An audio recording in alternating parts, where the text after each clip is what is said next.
Alright, folks. I'm going to be playing some war games tonight, but I also have up on the side monitor CNN's broadcast of the State of the Union. It's a fanfare for American politics normally.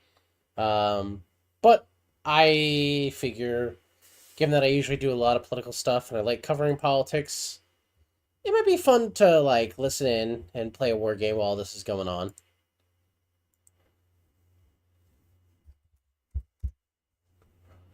I expect absolutely nothing to come out of this. I expect it to be a big piece of shit. I expect to see more continuing to abrogate on doing anything about Epstein. Um, I hate that part of modern politics that we're just like. There's a common ploy to be like, oh, the last administration didn't talk anything about it, but I.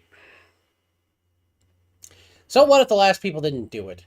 The four people who are making the push now to cover the Epstein stuff didn't have all the opportunity and leverage they did until now. Initially, because the administration last time wasn't going to do anything about it. And the administration that came into power said they were going to do something about it. So these four people were super passionate, expecting things to happen because the government told them they were going to see things happen. So all the arguments about, well, Biden didn't do it. Why would Trump? It's like, because Trump said he was going to, because it was about making Biden look bad, not, covering for pedo friends like the Trump president has apparently, which is just fucking wild. That shouldn't be a thing. We shouldn't live in an era like that. So just don't mind me going a little off the script.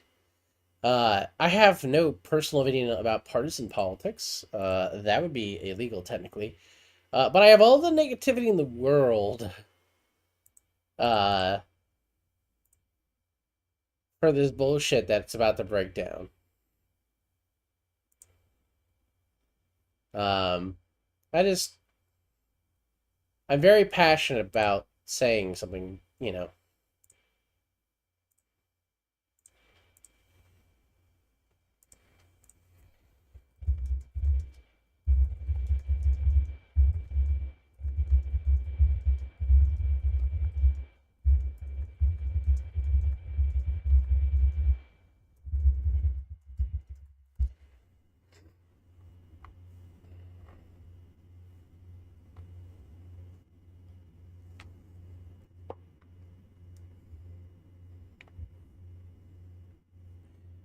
And yeah, so I'm gonna play war games. I'm gonna try to keep my mind.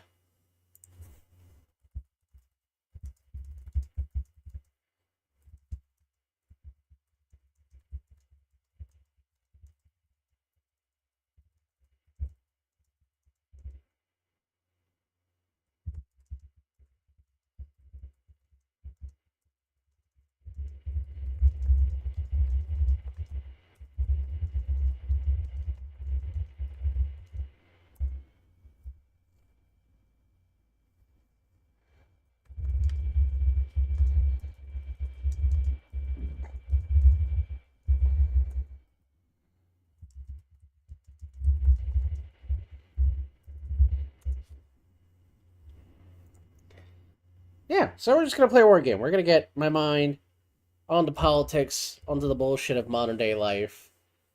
The fact that DC is a hellhole that doesn't live in reality like the rest of us do. I'm gonna play a war game. Well, I'm now trying to cope with that reality. It's so ridiculous looking at this ostentatious piece of shit. Look at all the people gathered. Look, they're all very eager. They're gonna shake the president's hand. It's such a pleasure.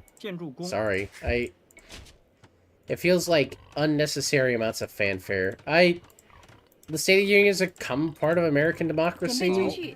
It's a part of how our country operates. Oh, I'm playing Woo again. Okay. Well, that's a nice little tree. Okay. But man, I can't help it if I feel like presentation doesn't mean shit.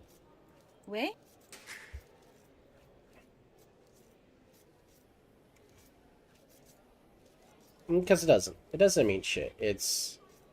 A lot of self-aggrandizing bullcrap that we're gonna hear. And we're just supposed to pretend that we're okay with it, you know? Like, that this isn't, you know, psychotic. I don't know how that copes with the rest of you. It doesn't cope well with me. 什么？ I tend to be someone who keeps my mouth shut. On politics, typically, I try not to say my piece, because my piece is not a lot of nice things. It's typically me being very blunt and rude and direct and thinking there's a lot of horseshit. It's the horseshit in gaming. I thought about maybe playing MLP's Equestria War, because, you know, horseshit. Meme. Be funny. Laugh more. Anyway, I decided against it the last second because I was just like, I don't feel like I'm in the right head state for Pony Wargame.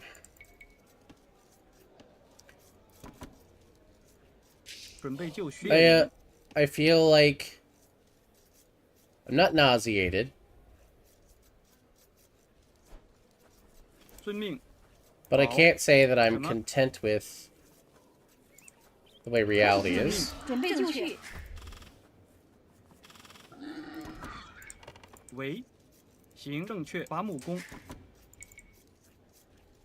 don't think anyone would be.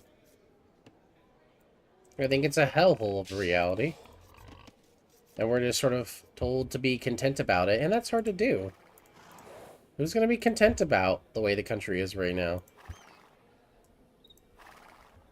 It's bad enough the economy sucks for the average person, still. But the fact that, like, we still have, like, wealthy pedos out there just getting as they want. 什么? It bothers me to my core. 何种命令？遵命。 Oh, I walled myself. Oh, that's bad. 行. Okay, I need to quickly do this. 建筑工. And I need you to come do this. 建筑工. Make the benefit of that. 粮草征收人. 好. 遵命. We need to figure out where the other boar is. 何种命令？什么？ 正确. That's not working, so we're just gonna go over here and do this. Oh, this map sucks. I don't like it. Oh, hey, I found my other ship. That's good. 喂，遵命。伐木工。什么？行，好，行。 I was trying to find the boar. There should be another boar. There should be. Oh, he's there. Oh, well, I went the wrong 准 direction. 备就绪。遵命。 Put a house there. 建筑工。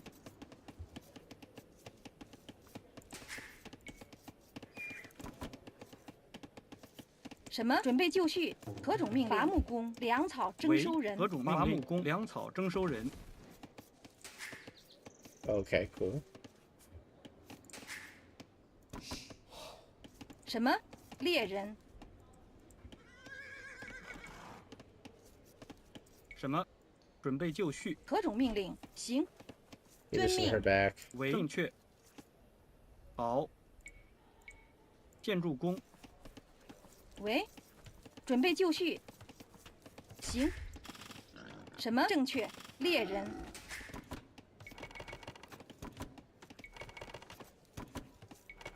准备就绪。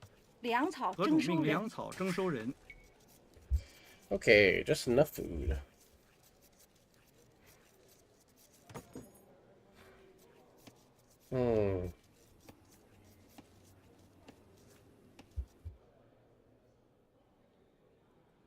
Let's see if I can put OBS over here and not block the screen. It didn't. Okay, good.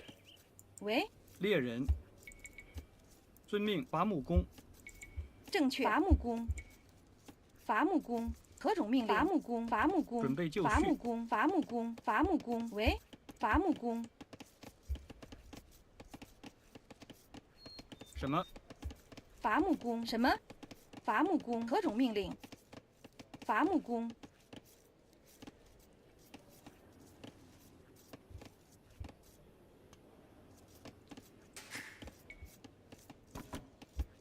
And drop them in.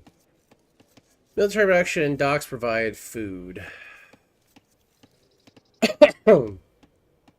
准备就绪。 We're gonna come down here and build a barracks. 建筑工。为 And then you guys 粮 all 草 go 征 to 收 that. 人。粮草征收什么人。伐木工？伐木工。 All right.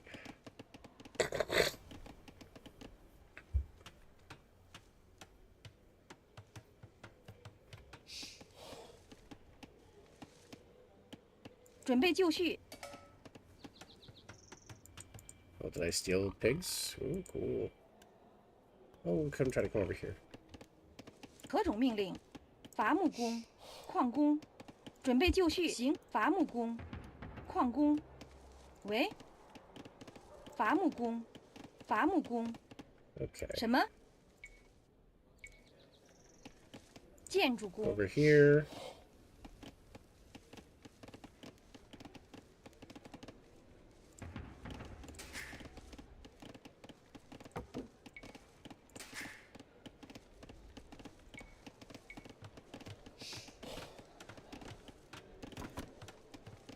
Some over there.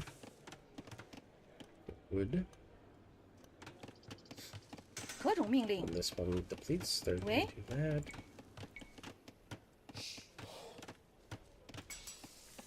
建筑工。 Go ahead and build that.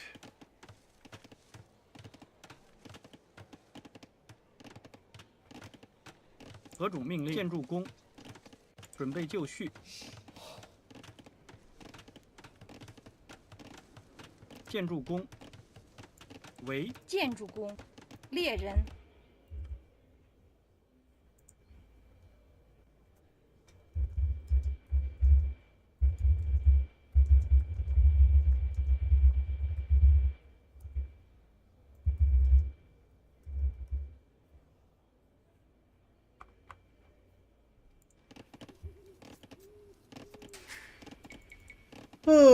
Okay. Let's go ahead and get these separated and we'll do that.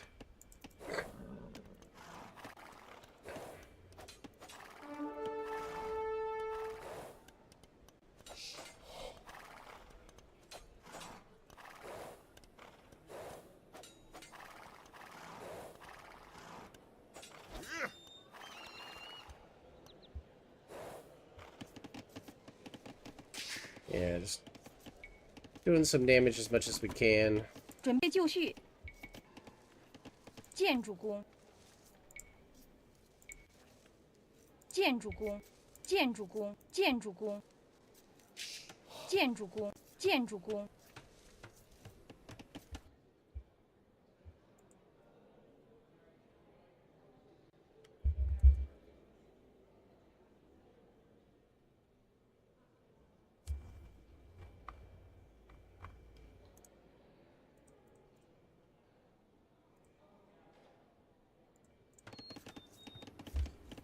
Ugh. 什么？好。 So the city 正 union's 确 supposed to start at 9 o'clock tonight. 建筑工。何种命令？ 建筑工。建筑工。建筑工。 I'm behind on things here, even though I've got the things going. Can you find any more? No. 什么？遵命。 Let's go ahead and put down 建筑工。 that, and we'll put down another barracks. 建筑工。何种命令？什么 Okay. 猎人？ 准 This 备 is 就绪。猎 stupid. 人。 Please don't do Wait. this. 猎人。 准备就绪。猎人。猎人。猎人。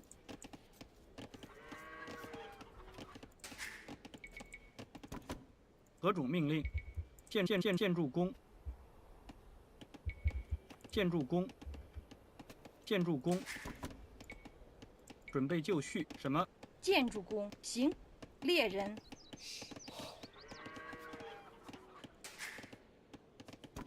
Those people Wait. on that. 正确。 The 伐木工。 trees. 何种命令？什么？喂，准备就绪。建筑工， Yeah, that's fine. Cool. I mean, we're probably still not first to Castle Age. He's definitely probably ahead of me, but at least we got it. 何种命令？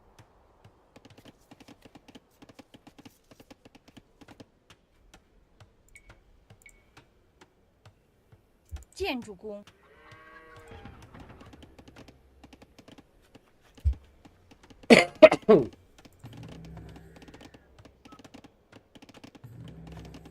Well, it just gives a bulk 55 food. 喂， That's crazy. 建筑工，什么？猎人，建筑工， I wasn't expecting that. That's why I said that's crazy. We've got 10 on farming. Let's rotate the berries down there. Get the one on that. We still got the gold over there.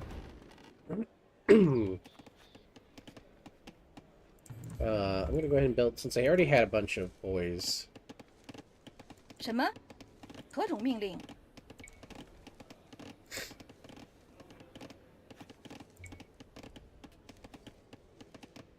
建筑工，什么？建筑工，准备就绪。建筑工，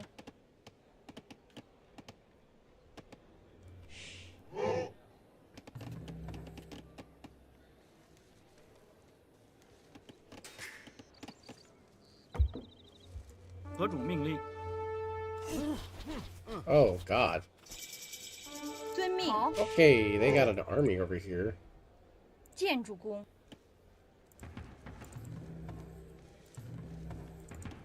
Fear of a million. I guess I'll go build some... 喂，行， Holy 正确， shit, they're 准备就绪。 attacking! 准备就遵命，绪。粮 stay on 草 that. 征收人。准备就绪。好，是。何种命令？好，正确。好，行，正确，正确。什么？进攻，喂，作战，攻击，进攻，准备就绪。遵命。行。何种命令？作战，什么是攻击？何种命令？准备就绪。何种命令？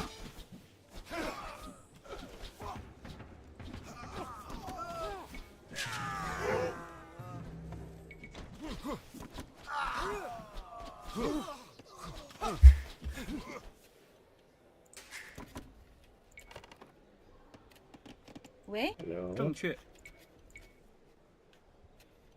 建筑 Do 工， that with a safe one. 什么？好，建筑工，行，正确。遵命，准备就绪。攻击。何种命令？粮草征收人。什么？好，遵命。为正确。什么？建筑工，准备就绪。农夫，何种农命令好？。何种遵命令命？。建筑工，准备就绪。为喂，建筑工，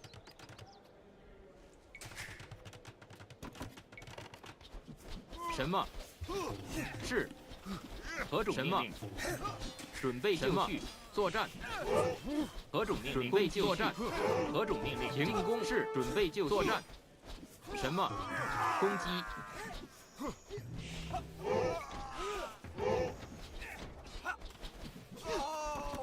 何种命令？是。进攻。准备就绪。什么？是。准备就绪。好。 Okay, we won the battle. Oh my god. Holy shit, we won the battle. Okay, you guys go there. You guys go there. 什么？什么？ Uh-huh. Yeah, I need you guys to mine stone over here. 建筑工， Uh-huh. 喂，建筑工，准备 Yep, 就 I 绪。 know we're out of wood. 行，伐木 Right 工， over there. 何种命令？行。 He went for a big strike on me 什 before, 么？ which I think makes 何种命令 sense.？建筑工，何种命令？正确。 I think it makes 好。 sense, a lot of sense, unfortunately, to beat my ass on that. 建筑工。 准备就绪，遵命，行。攻击，进攻。何种命令？好。 I mean, we were able to rectify the situation. 为伐木 Go 工 on the trees, boys. 何种命令？什么命？ Ah, why are you charging up the hill? You were on Zombie. defensive, guys. Come on. 准备就绪。 Yeah, you guys 何 do 种 that. 什么？好。何种命令？遵命。什么？好， Okay, I don't know why these people all suicide dived. It's really Hao. infuriating. 遵命。正确。遵命。 准备就绪。是。攻击。什么？好。作战。是。准备就绪。 建筑 Go and 工 put that there. 何种命令？什么？行。好。准备就绪。进攻。作战。何种命令？攻击。进攻。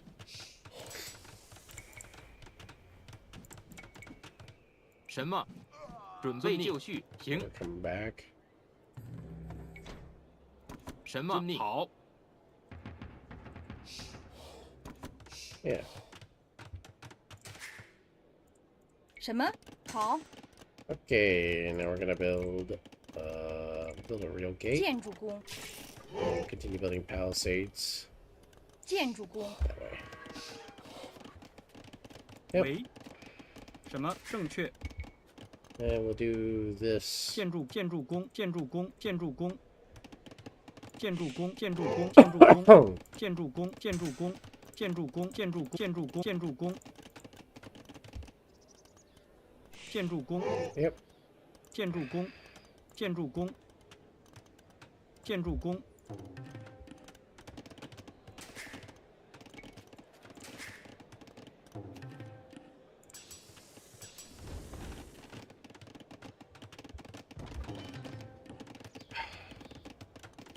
何种命令？建筑工。 Okay. 准备就绪。建筑工。建筑工。什么？建筑工。喂，建筑工。准备就绪。好。建筑工。准备就绪。好。 Go ahead, you bastards. 何种命令？什么？遵命。好。作战。行。好。攻击。何种命令？准备就绪。 Relying on that pack tactics mentality. 何种命令？ So we got the advantage. We'll maintain it. And pick up arson on that there. Actually, we could divvy up arson that way, and then...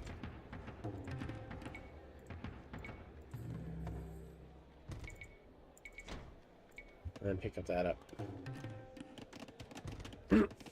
什么？ Alright, cool. You guys are done. I need you guys to get 建 that. 筑工 何种 You 命令？ guys are done. Cool. Sim. We're gonna come down here and we're gonna build fuck you 建筑 castle 建筑 there. 工。准备就绪。攻击。 Yep. 喂， Um 正确。建 over 筑工。 there. 准备就绪。遵建 And 筑 you're 工。 there. 准备就绪何种命令？行。建筑工。何种命令？喂，准备就绪什么？行，建筑工 什么？行。 Guys, come 准 on. 备就绪。行。何种命令？好。行。什么？是。何种命令？进攻。什么？好。行。遵命。 Come on. 作战。行。 Please. 进攻。是。何种命令？什么？遵命。遵命。准备就绪为正确。 Okay. Yeah, that's fine. 好。建筑 Go and 工。 put that there. You built me my elite skirmishers. Cool. We'll pick up that and armor. 准备就绪。好。作战。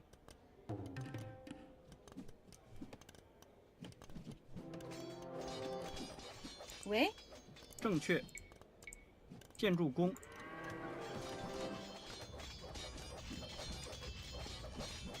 何种命令？遵命。行。建筑工。 Do that. Uh-huh.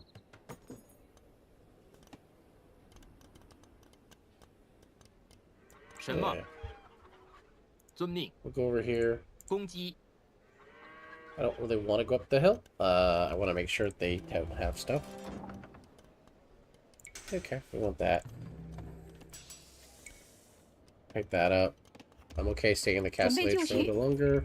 建筑工， Guarantee my food stuff. 何种命令？建筑工，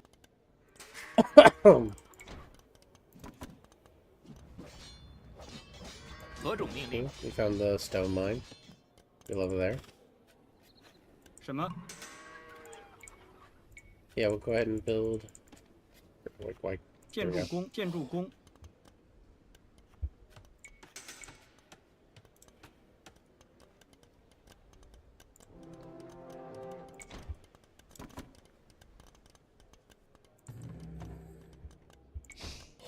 put those guys in there.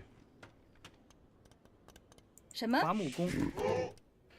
Let's do that with these guys. Get more lumber going. 准备就绪。 Okay, they fully have done that. Okay, 好， we're 遵 coming 命。 this way. 行。好。 Yep, 准备就绪，什么？行。 and we're 遵 coming 命。 underneath. Okay. 准备就绪。遵命。是。何种命令？作战。好。什么？攻击。 Stay patrolling.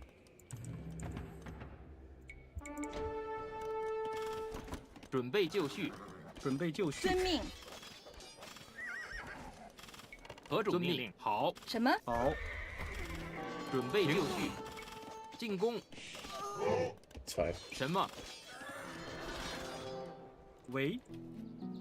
什么？遵命。伐木工。 准备就绪。什么？好。作战。何种命令？是。攻击。进攻。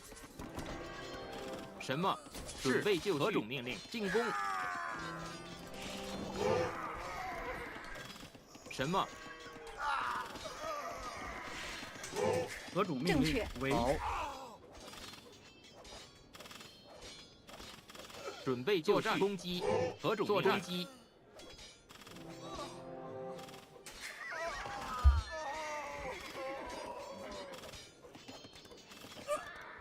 准备就绪。进攻。什么？是。攻击。遵命。 Good job, boys. 什么？矿工。 Okay. 何种命令？建筑工，建筑工，准备就绪， We're almost there. Cool.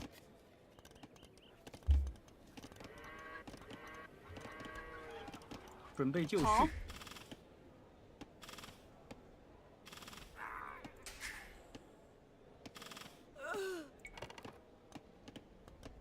Yeah, I don't live quarter for their people. 何种命令？ This is brutal warfare right here. We gotta win. 喂，何种命令？农夫，遵命。建筑工，什么？什么？正确。 All right. 建筑工。建筑工。建筑工。建筑工。何种命令？建筑工。 Over 喂 there.，建筑工。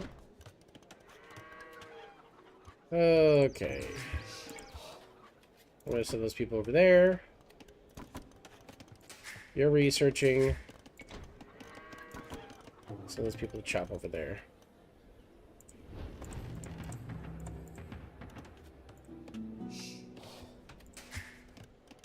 I need food. Food badly.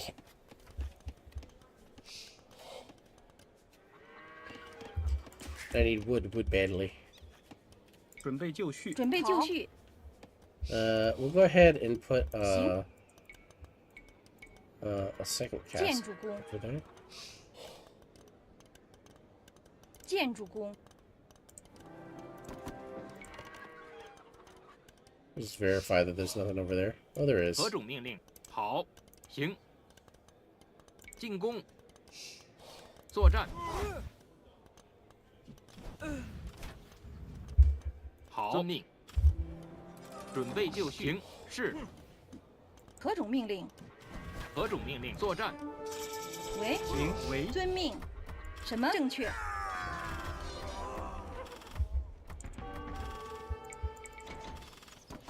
From there.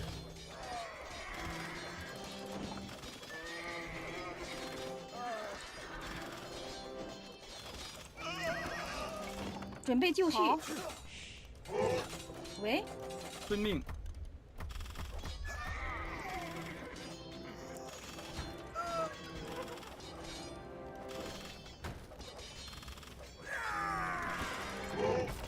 准备就绪，修理工。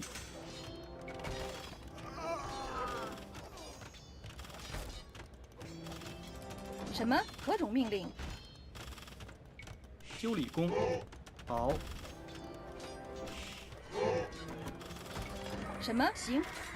准备就绪。什么？正确。什么？是。好。遵命。何种命令？修理工。何种命令？行。好。 何种命令？ Yeah. 建筑工。 There we go. 准备就绪。建筑工。喂，建筑工。何种命令？为建筑工。准备就绪。建筑工。喂，正确。建筑工。何种命令？好，正确。建筑工。 Do that. 何种命令？什么？ 矿工。 Just have these people excavate all this shit.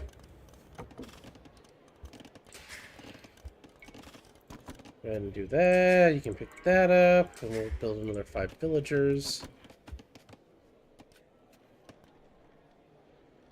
准备就绪。什么？何种命令？行。 Oh, hey, 什么命？ they built something over there. All. Cool. 准备就绪，攻击，进攻。行。什么？准备就绪。好。何种命令？什么？遵命。作战。何种命令？准备就绪。什么？进攻。喂，遵命。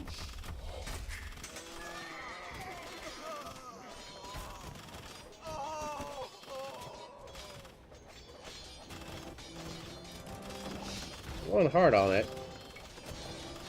I don't know if I can take this. I can take this assault. So who are they playing? They're playing the Lithuanians, right? The Lithuanians have the bonus. I don't have the supplies to build back an army. That's my issue, because I don't have a lot of wood. Each town center gets them 100 food. Okay, that's a kind of interesting incentive to build them. They didn't really build those. Each garrison gives +1 attack up to 4. So their boys can hit for, what, 22? They have 1 additional. If they don't have... do they get, blast furnace at the end? They don't. So they got 2, and then they have 3 more relics. They can hit for a total of 20? Pre-armor? That's fucking brutal. Let me see. Okay, they chase. 准备就绪。遵命。 You can take out the damn ram. You can.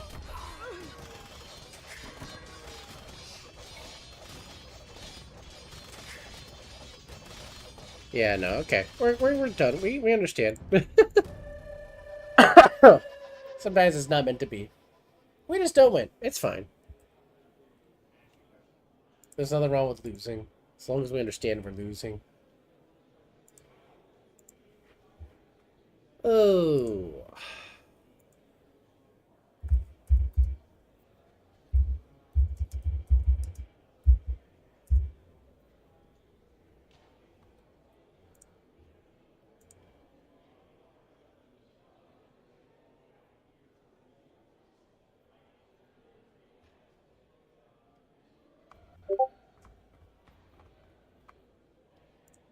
Ugh.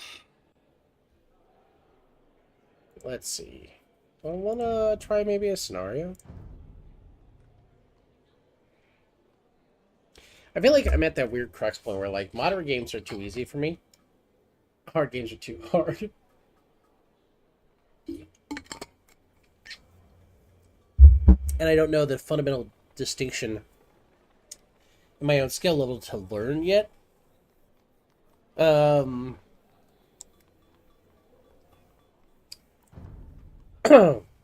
feel like I'm just bad at understanding the threat of cavalry. I should have pivoted earlier. When they were building knights, that should have been my warning sign to go to spearmen a lot more and heavier. Get off gold. We'll try one more. And hit stunning. So these guys are elephants and infantry, if I recall. The Malai are going to be infantry. Camel and gunpowder. Oh, the fuck? Okay. Oh, this is a weird trade one.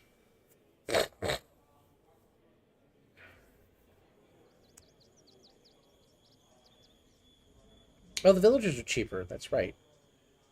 Oh,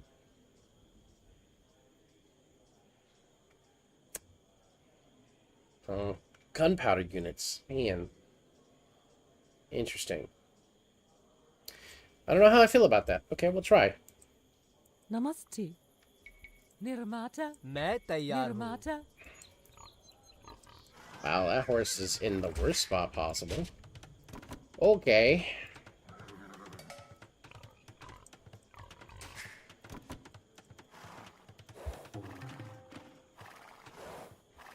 Adesh Turan. Kisan. Adesh. Samaj gay. Kisan.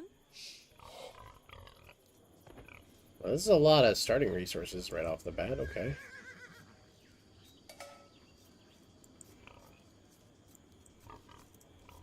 So far, friendlier than I start. Is this like... I wonder what the map is. Acropolis. Ah, okay, that's why.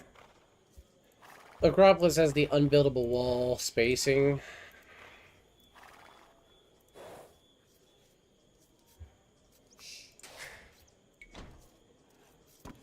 Metayar. Oh, I guess we go ahead and go back here.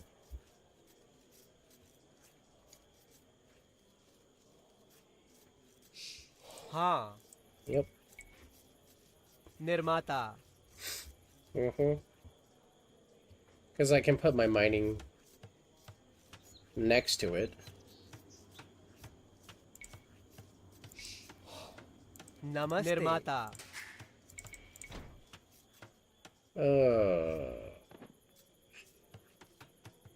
Someone to get the boar. Metayarun. Namaste. Adesh Kisan. Kisan. Kisan. Kisan. नमस्ते शिकारी हाँ करूँगा समझ गया Adesh. Shikari. हाँ तुरंत हाँ मैं तैयार शिकारी शिकारी Namaste.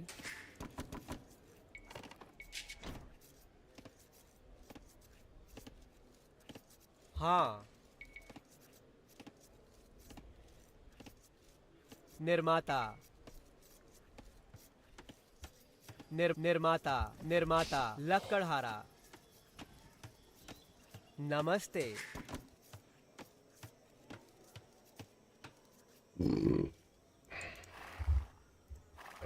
Why didn't you continue exploring, bro? Hello? Damn. Maybe one of the horsey just is like, you don't need stuff. Actually, go down there and get my last two piggies. And I guess we'll try to figure out where the damn hell the,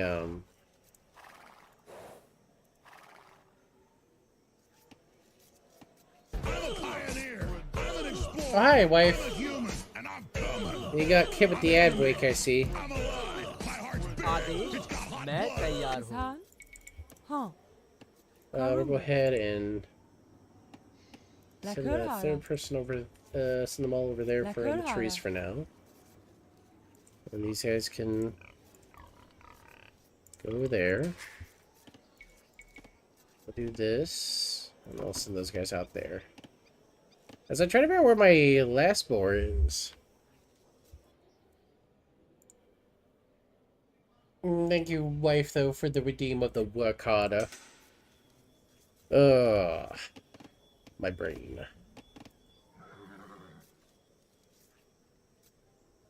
Love you, baby. Oh, CNN. Doing something with their stream. Adesh Crazy. निर्माता Alright, we're coming down here because eventually you want to leave the Acropolis. This is a nice spot here to be pretty forward and aggressive with. I don't remember if there's water. I don't remember maps. That's the problem here. Like, map retention is really hard for me. There is water. Okay, well, we'll explore. हाँ करूँगा Yeah, I'm gonna send you down here, buddy. नमस्ते Yeah, I guess I'm निर्माता gonna do a fuck it we ball kind of thing here. See if we can make some use of the fishies. Yeah, it's not building anything down here. So why not?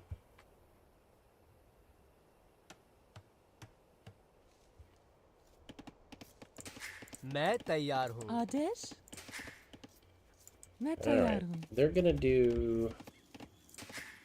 We'll send the 3 there. हाँ These guys are gonna do this now. लकड़हारा then- समझ गया uh, करूँगा लकड़हारा This, लकड़हारा that, लकड़हारा लकड़हारा that, लकड़हारा निर्माता and that should do that. Now नमस्ते you- हाँ समझ गया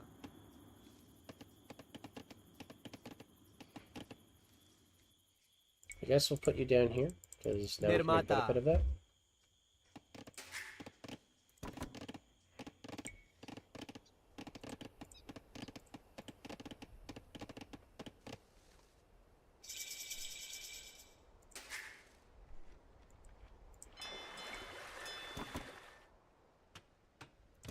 Get some quick fishies. मैं तैयार हूँ Love ya. What's this? We'll be lurking. Did some resin, now I draw. Excellent, good. At least you're being productive, baby. That's important. मैं तैयार हूँ तुरंत Oh, hey, हाँ, there's a समझ boar. गया, I didn't समझ realize that. गया I found my boar. Yippee! तुरंत करूँगी I hate my life. हाँ आदेश करूँगा आदेश नमस्ते शिकारी हाँ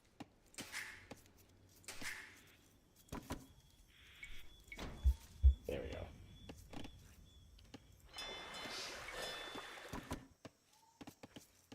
मैं तैयार हूँ करूँगा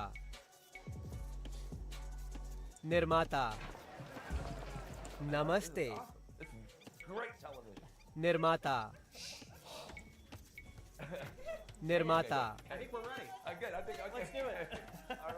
निर्माता निर्माता निर्माता निर्माता निर्माता They said, Van, you're supposed to start the live cast. I am Dan Jones. I'm here with Scott Jennings. This is the first ever, as you can tell, the first ever CNN live cast for the State of the Union.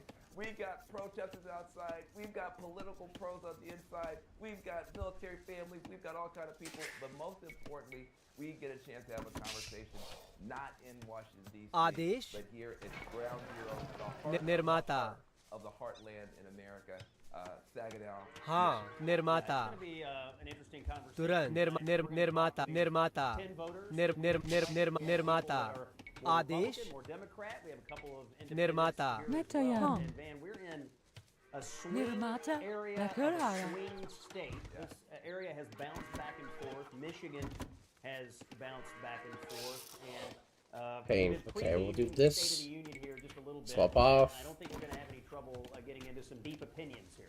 मैं तैयार हूँ There's a test here in Saginaw that some might call the Myers test.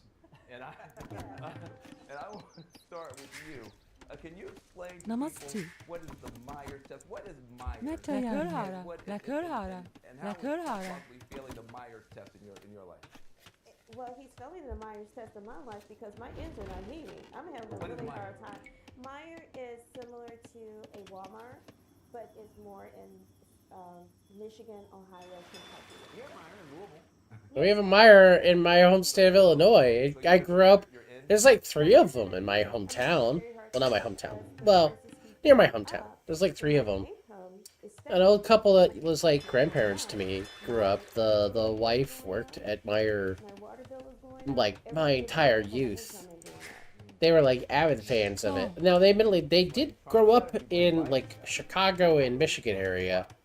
So like maybe that's why. But like I've known Meyer was a thing in Illinois since I was a kid. Nirmata. Yes, there's fights by inflation, yes. Now with Trump, I can't afford Oh, to yes. live. Namaste, Besides, I Nirmata. have a low, Lakadhara. compared to other parts of the country, and my ends are not meeting, and I'm living in a modest area. My last question to you is, you said something to me about your energy bill. Talk a little bit about what these cold snaps mean for ratepayers here. Oh, good. There's a raid. May not be aware. These Okay, so the AI is just a lot more evil and smarter now. Because what happens is that I don't like. Okay, so he did journey through. we can't conserve our heat, so your Hmm. energy bills are going to go up. हाँ Also, because of the cold Maybe Samaj we run gaya. in. you sometimes have to Huh. avoid Huh. water Maybe we're gonna run in. because you don't want the pipes to freeze. मैं तैयार हूँ My water bill has gone up as well. नमस्ते Ask you guys a question and Yeah, that's what I thought. We're gonna send you. We goes over here, हाँ normally watch this speech. Adesh and I'm gonna build. Would sit down and watch the entire. I guess we'll build this. Yeah. So and They're attacking my mill. That's fine. you know sticks with you. I mean, are you looking for? We'll do that, the हाँ president, any president to give you Adesh and then we're gonna Or do are you looking for more this. निर्माता forward-looking plan about what he plans to do for the next year? Let's start down here. Good question. I would take it as what's been going Waiting on him to finish. with the No? Oh, we don't have Namaste. enough. Oh, okay. Well, I'm done. union. All right. Well, I did. Laid out Oh my God! I thought I could do fast, but I didn't do any gold. I didn't do any gold. Okay, so you're looking for more. Write it out. Write it out. Write it out. Write it out. Write it out. Write it out. Write it out. Write it out. Okay. मैं तैयार समझ गया We're saying where we're going. You know, we know where we are. निर्माता And we know where हाँ we've been. But Right. Turan. Write it out. Write it out. Write it out. Write it out. करूँगा and it's important that हाँ We'll go ahead and do 40 employees. this निर्माता down there with those villagers. Employees, their well-being, and so I want to know where we're going. I want to plan. I don't care if they're doing a little bit of annoying damage. It's not gonna burn immediately. Your company's been in business for over 70 years. The goal would be to get. Maybe talk to us a little bit about नमस्ते you know how things are तुरंत going, I'll send them लकड़हारा over there. That way I have less what's going villagers here. well, and what are the things that keep you up? Well, for us, one of our biggest costs is हाँ employee wages. मैं I'm चल gonna- रहा आक्रमण Over 50% of our gross. Then the next He's gonna die. That's okay. Adesh Namaste. um, Nirmata. Adesh Turan. आपकी समझ गया every year. Come on, you dumbasses. Come on, come on, get baited. समझ गया Get baited, मैं get baited, चल रहा get हूँ। baited. हाँ, जी श्रीमान मैं चल रहा Get हूँ baited. मैं जी श्रीमान That congratulations. Adesh Insurance is आप मैं चल रहा हूँ हाँ समझ गया Does it feel like your हाँ। insurance is getting 15% better? लकड़ समझ लकड़हारा आदेश श्रीमान हाँ समझ गया That's the worst part of it आपकी is that सेवा में आदेश going up 15%. मैं चल रहा हूँ समझ गया They're जी taking समझ मैं समझ रहा हूँ जी श्रीमान हमला आक्रमण हमला We're going to pay higher deductibles. In addition, we're going to pay higher insurance.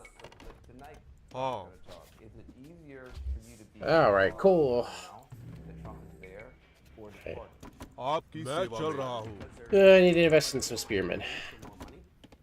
And unless we raise our rates, Adesh customers, नमस्ते तुरंत rest area, it's हाँ And so Yep. you know, I'm always running this delicate हाँ balance of how do I take care of my मैं हाँ, तैयार हाँ। हूँ and आपकी सेवा में हाँ आदेश good wages समझ and गई. benefits, and also take care of my customers. So मैं तैयार हूँ। नमस्ते।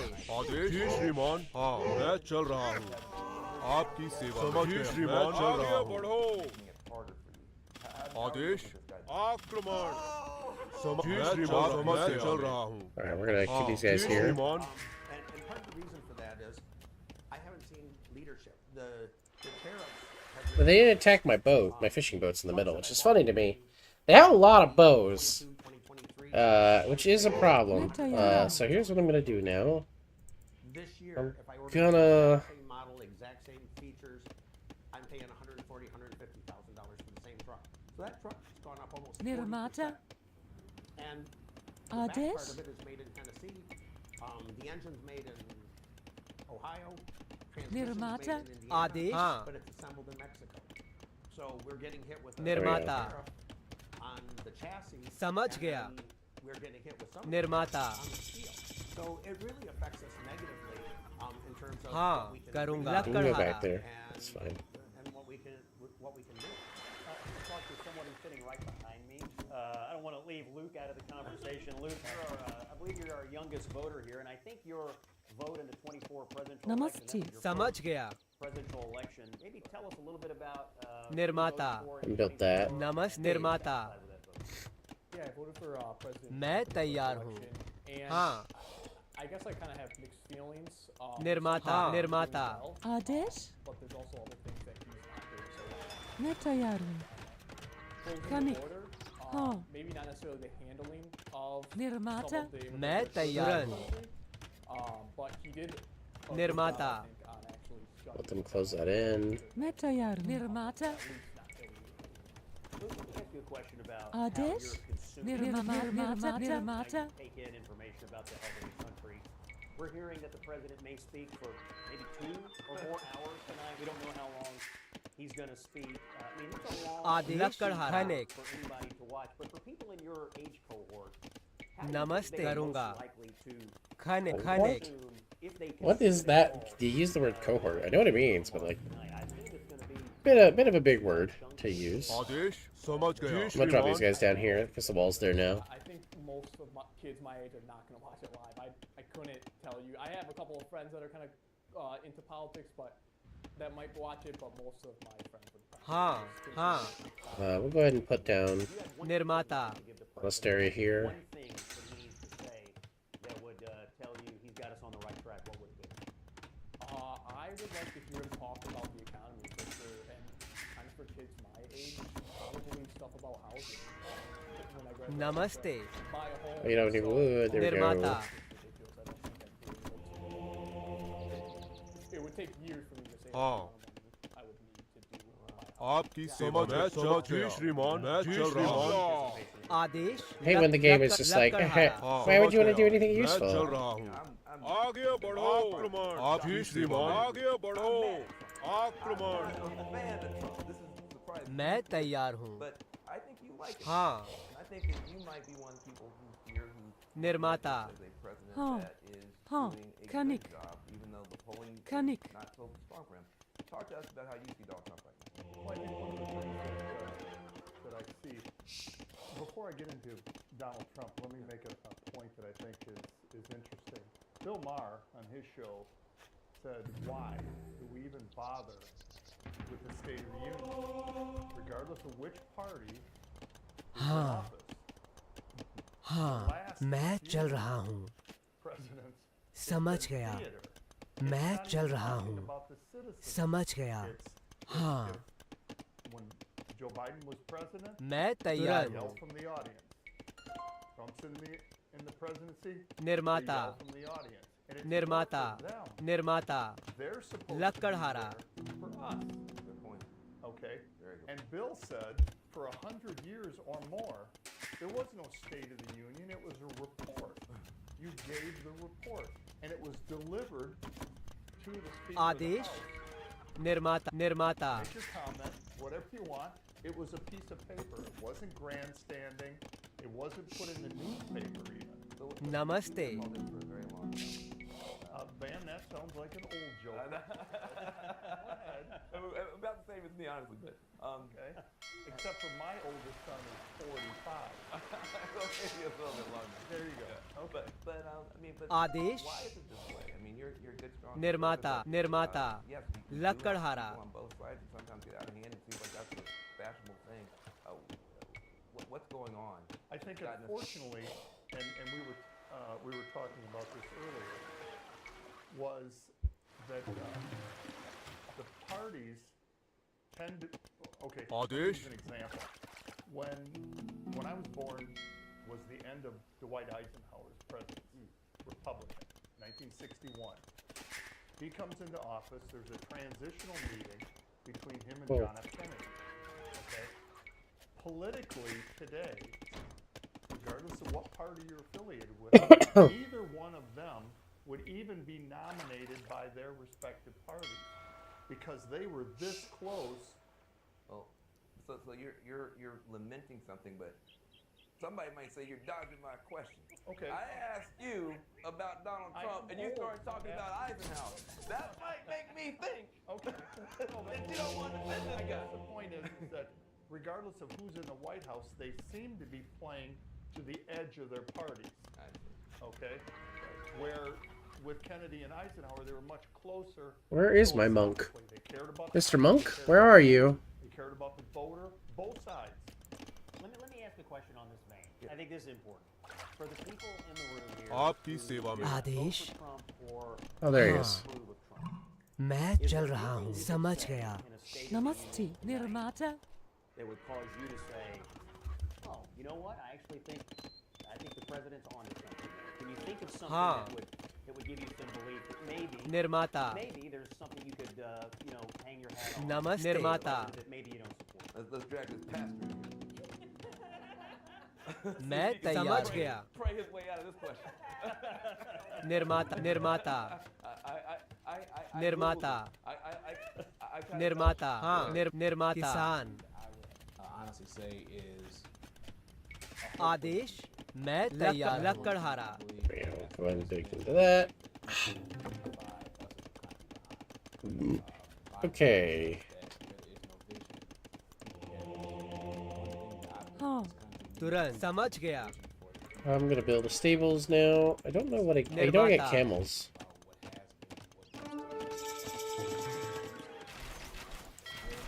Oh, they're going aggressive on my boats.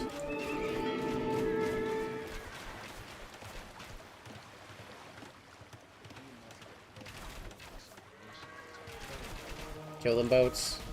Kill them monks.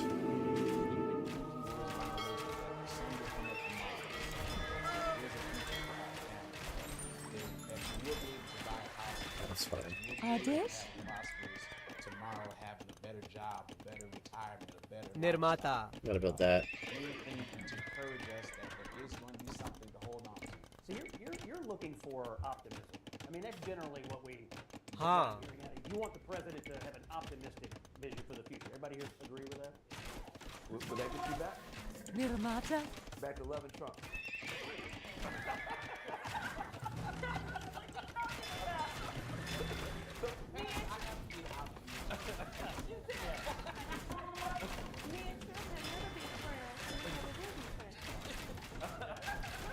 That's my point, because you're talking about presidents needing to talk to everyone, talk to the country, not. But if you Netayaru. heard someone say, well, there's literally हाँ nothing you can do. Adesh If you समझ were गया advising him, how would मैं you चल रहा have हूँ him handle that conversation? Well, I guess to my earlier point, but I think in the entire time. नमस्ते आदेश करूँगा I made a point that the day after the election, खनिक Namaste, the R and Nirmata? the D should fall off your name. Netayaru. लकड़हारा You know, I was a trustee and a treasurer on, small government, local government. I'm an advocate that if the national and the state governments ran like local government, we would run a lot better. Feel to you, or how do you hear this? Do you hear this? The pastor says, I'm not going to do it. I really do.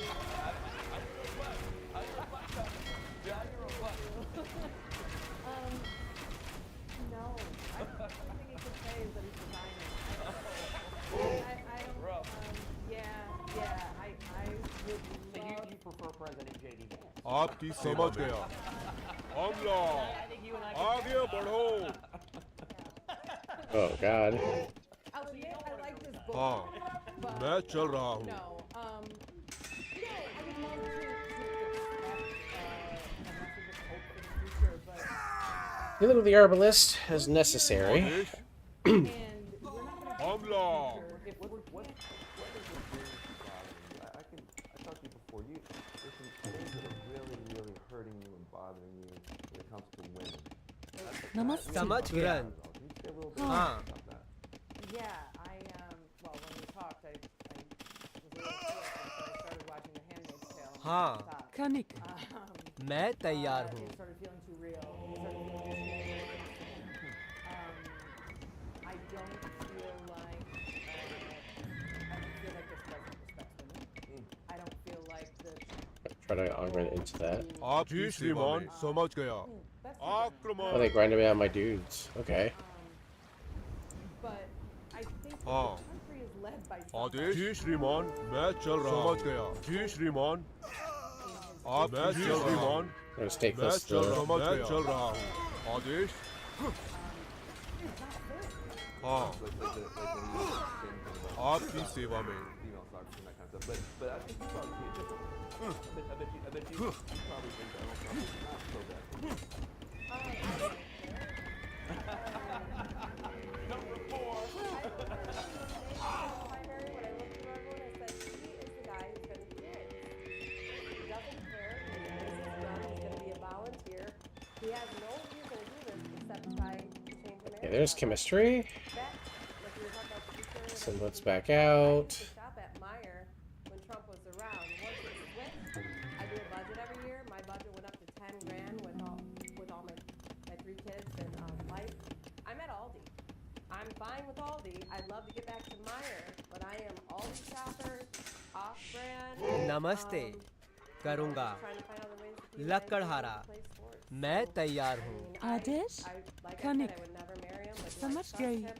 Do I want to have him Karungi. protect my country and Nirmata. constitutional rights? Nirmata. आदेश निर्माता I think this is an interesting conversation. Well, first of all, नमस्ते Nirmata. you're a hockey mom, Yeah.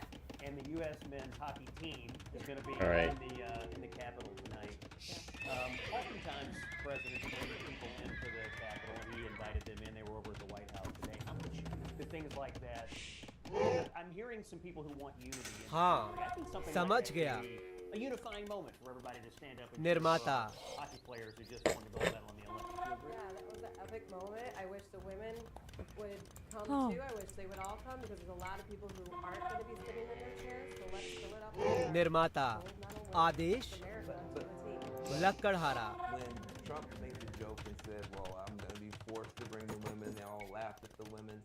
Doesn't that go to her point that maybe he's मैं not तैयार respectful of हाँ the hockey mom, but maybe not respectful of the hockey girl player? निर्माता Yeah, well, when the phone call happened, my husband's like, look, who's talking to him? I was like, oh my God, Namaste. that's awesome, how amazing. And then he didn't say force. He goes, you know, if you guys Nirmata. I'm bringing my women, but that's his humor. Like, that's how he is. It didn't offend me. Yeah. It doesn't offend me, Did but it I'm a offend very confident woman. So. I thought you Miss Hart. Yeah, I thought it was a little inappropriate personally, just the giggles. मैं तैयार हूँ I think they're both हाँ very deserving of their medals, and I think they both deserve to be invited to the White House. And the way that he kind of करूँगा sound like class निर्माता was a little disrespectful. Hey, somebody come take this phone off the hook. Why is there a phone ringing in the background? I think it's Trump. So let me ask. Let me get Christian in here. You're a Trump supporter. You're from the automotive industry. Hell yeah. Off-brand Dr. Thunder, because Dr. Pepper's expensive, even though it is apparently the second best soda in the country now. Let's go. I have really 2 questions for you. Talk to me about. I should blow my nose. Need him or want him to say. Oh, they haven't attacked me in a while. It's just weird. A question. How much time do you want spent on economy versus Namaste. other things I would refer to as cultural, whether it's निर्माता an issue, निर्माता निर्माता निर्माता निर्माता Yeah, we'll do that. when he came into office. How much of a balance do you want to see there, or would you rather just hear mostly? Nirmata, Nirmata, Nirmata, Nirmata, Nirmata, Nirmata. Number one topic. I did want to interject earlier when we were talking about this. In Michigan, everything gets nationalized right now. Everything gets put on Trump. And in Michigan, we actually had a green energy deal signed, which took coal plants offline, and we're driving our own energy costs up. So actually, I think he's kind of on the right path in energy. It's just, it doesn't happen overnight. It's going to take years to get back from where we Trying to find out what kind of keeps I get. If I get full guard towers or not. Because, oh, I don't get bombard towers. Okay. Do I get bombard cannons? I do! Okay, cool. Alright, so let's build some siege. Nirmata. You're going to need them to get the votes in the midterms. You're going to have to do something there. It's hurting our farmers, and that hurts our local economy. The automotive industry has to adjust, but it's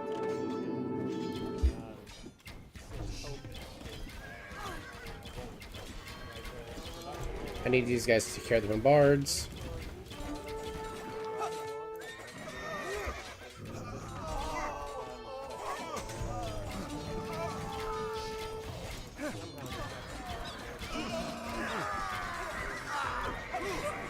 They are. Oh my god. Okay. Wait, I'm dead. It's just not meant to be my night. Oh my god. Look at them go.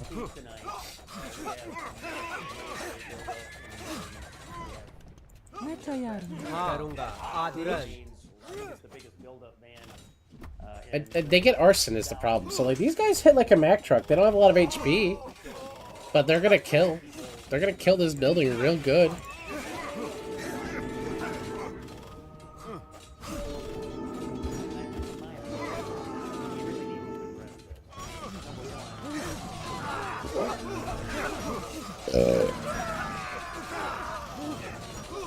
Look at all the damn rats. Oh my god. Fuck me. Alright, quick quit. It's probably decided not to play any more Age of Empires for the night. I think the difficulty changed again. I think they souped up how the AI fights, which is fine, but it's not, because I had gotten used to playing it hard, and now I can't again. Like, some of it is lack of expertise, and I'm okay admitting that. But, like, I don't know. I think they just kick my ass a lot of the time. No, just straight no. Straight up no. So, okay. So where does that leave you as you assessing this president? Disappointed, frustrated, bewildered. Well, let's see. 9 o'clock. We still got a stupid State of the Union to occur. I don't believe that there's a basic understanding of economics. Let's switch over to Song of Conquest. And now we're having conversations between people, groups. It's very difficult to ascertain which is. Oh, shut up, OBS. I just don't believe that it's good for our economy right now. There is. How many times do I have to click in the thing to make it change? To roll out new policy ideas. There's some reporting that he may call on the Congress to pass new tax cuts tonight, both for businesses and for individuals. President should do. Yes, sir. All right, we've updated the game mode. The big thing, obviously from the conservative side, is we're kind of tired of being taxed and the government growing. The largest employer in the country is the federal government. Okay? It's gotten so big that, it's its own economy. This old man is entertaining. If it weren't for the fact that, like, everybody he's ever voted for in the last 20 years doesn't view or agree with what he says based upon how they vote. Both parties vote to bloat. To Bill's point, I don't know what he expects to occur. And now the government wants more. The governor is talking about raising taxes to fix the roads that she promised 8 years ago she would fix with the surplus of money that was left to her by her predecessor. So that's at the state level. Schools are asking for more. So it's this constant, and more is not better. But more taxes are not going to make this, So on the tax front, who here believes that you are overly taxed right now? All in, federal, state, local. Who thinks you are overly taxed? You. And who thinks you Bounce pay? off of what he was Yeah, saying please. too. In 2025, my husband and I owed on our taxes for the first time, and so we finally were kind of feeling like we're getting into the point of our lives where we can like buy a new house, buy a new car, like we're living comfortably. Boom, we owe several $1,000s in taxes for the first time in our life, and we hadn't changed any like withholdings or anything like that prior to. And then to see it blown in overseas. I mean, Ukraine, Russia, the Middle East. It's just, if my taxes were funding schools and libraries and feeding kids and all of those things, I would have a lot less of an issue with paying taxes than watching it go to war. So, Pastor, you once a week you have to look in the eyes of a lot of everyday people, voters, taxpayers, or whatever. What do you think? I think Scott's right on the money when he's talking about this war posture that needs to be explained. We know there's some concern personally here at the table about that, but you're looking at not just your own family, but a lot of families. What are you seeing, and what do they need to hear tonight? I see the 80-year-old who's on a fixed income, who has to make a decision every month between whether she's going to go to the grocery store and pick up a prescription, or if she's going to get groceries for that month, or the single mother, the single father who has 3 kids at home. I see the families that are in the neighborhood who send their kids to school, who go to our church, who make decisions every month between what are they going to do at the end of the month, because they have more month than they have money. Those are decisions, and those are the people who I pastor. And so when we talk about taxes, when we talk about where those taxes are going, when we talk about the financial implications of what we're discussing, those are the people who I take to, those are the people that we're talking about on the table. Let me ask you about the SNAP benefits and how that sometimes being on the chopping block may or may not impact your parishioners. Oh, it definitely impacts. We actually have had a food giveaway distribution in the city of Saginaw for a number of months now, due to the SNAP benefits being reduced. A number of churches have participated in the Saginaw area because of that. It's actually gone very well. A lot of churches have participated with Jeffrey Bulls and many other community organizations in the city, because during those times, and it's that whole thing about unity, what does unity need right now is exemplified in the city of Saginaw, in Saginaw County. When difficult times come, we come together, and we come together for the purposes of supporting each other and doing the best that we can to make everybody's above. You're watching a live votercast here on CNN.com. I keep checking the monitor over our shoulder here. The First Lady is in the Capitol. I saw the President's son. It looks like the cabinet is coming down. Cabinet's coming in. There's Secretary of the Treasury and Secretary Rubio. There's Secretary Excess. So we have just a few minutes before the President comes out to speak. And then we're going to watch the speech, and we're going to talk to each other about the speech, and then we're going to have some conversation after. But as we close up here, just sort of curious to go around the room. Do people in your lives, obviously the presidential election gets a lot of people engaged. It's when we get the highest turnout. Michigan's a swing state. Are people in your lives engaged in politics right now? Would you say people are really excited to vote? Turned off by politics right now? I'm kind of interested in the level of engagement in all of your spheres of influence. Maybe down here. Let's just go around. People engaged? Fired up to burned out. Where are you? Totally engaged. A little disenchanted, but they really want to make a difference. Yeah. What about you? I think people are really impacting the change in this state and in this country. But you're saying they're not deflated at all. There's no sense that this is, a futile effort. No, not at all. No, not at all. They want to make a change.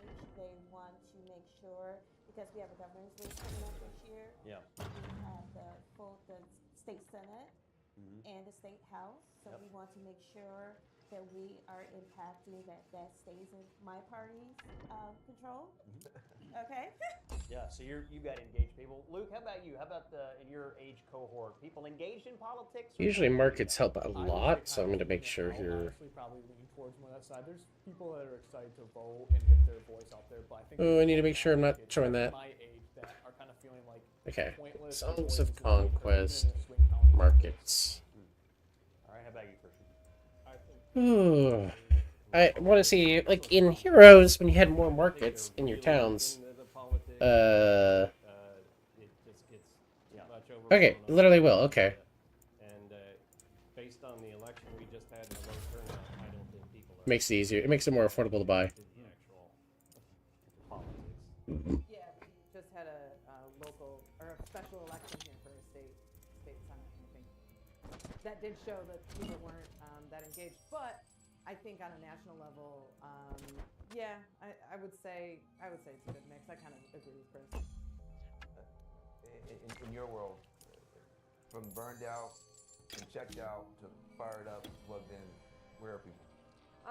I'd say in the community I'm in, engaged would be recording it or watching the whole thing. I think more people are going to do the tip of the iceberg, watch reels, have regular people tell them what's going on. So I don't know if they're digging deep, checking the facts, because a lot of stuff I bring up, people are like, I didn't know that. Right. But I'm a fact checker and I'm very engaged. Yeah. When you're at church with the parishioners, how much of your conversations end up somewhat connected to politics? Would you say half, more than half, less than half? I mean, does it typically veer? You must have never been to a Baptist church. No, I grew up Baptist, back home in Kentucky. So. I would say there's still that residual residue from 2024. Yeah. So there's still that desire that we have unfinished business to conduct from 2024. I'm having fun teleporting around. I would like to not teleport around. We have to be engaged. So. Yeah. So many people who I've talked to are saying we have to be engaged right now, even more than before. Interesting. My family fully engaged. Myself, people kind of my age, my friends, not so much. Honestly feels a little hopeless at times. It just feels like nothing's changing and not much is going to make a difference at this point. I think they need to be engaged. Let's go that route. They need to be engaged, and I'm here to tell you that out of 8 elections that I've been involved in, the 2 that I lost, if you don't think your vote counts, I lost by 10 votes out of thousands. So your vote counts. The last point I would make is the lady's point there. Your vote does count because if you pay taxes, that is your representation. This country was founded. We're coming up on 250 years. Okay, yeah, it substantially changed prices. Because they didn't give you a vote. It was taxation. Usually it's 1 for 5 of these, and that's 1 for 35. What, 5 for 3,500 instead of 5 for 5. You need to vote. So to Luke's cohort, vote. I don't care how you vote. Just vote because you pay taxes. Well, one last topic. Yeah. So Van and I were discussing this earlier, and so we're often in these conversations with other political pundits back in the studio. So it's insightful for us to be out here with you. And a topic that comes up for our conversation all the time: Epstein. And so here's the deal. I'll just tell you where I am on it. I look at the polls, and it's never really scored that high generally for the most important issues. It does generate a lot of conversation. Is this something that is being widely discussed in your... Oh, we got to wrap. We're going to have to talk about it afterwards. It sounds like the president's about to make his way into the hall. So I want you to chew on that, because I'm kind of interested in this. We'll talk about it after the speech. But I think, Van, the president of the United States is about to come into the hall. He's just outside the door. And here comes the president. The president's in the door now, and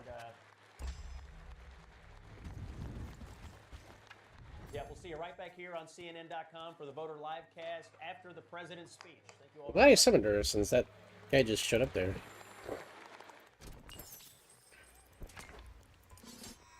That's a lot of dudes.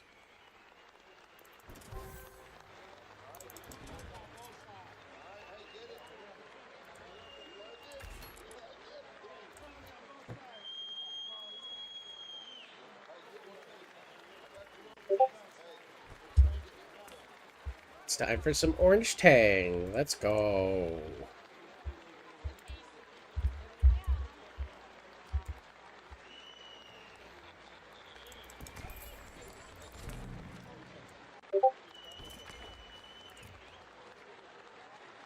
Doggies.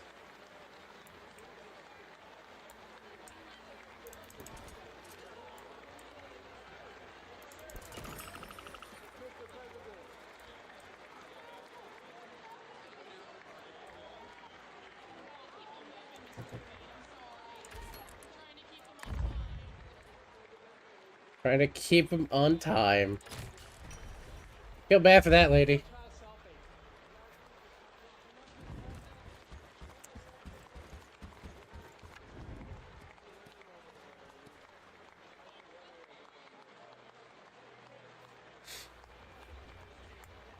He looks so displeased mentally to be doing that.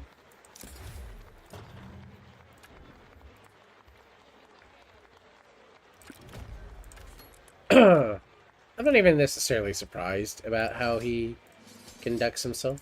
It's not shocking.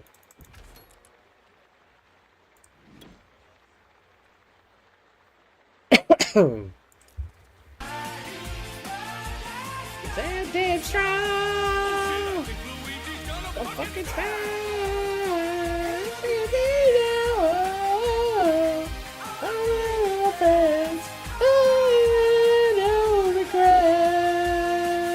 This is the fucking best! Thank you, baby. Yeah, man, did you see that dude try to get... Two guys try to get a selfie with the Prebibit. Wow! And one guy was fumbling that phone so hard. I love old people. Surely they're good at leading our government. Surely. Surely they can be trusted with our future. It's... How would it go poorly? I can't imagine why. Don't have space for the doggies.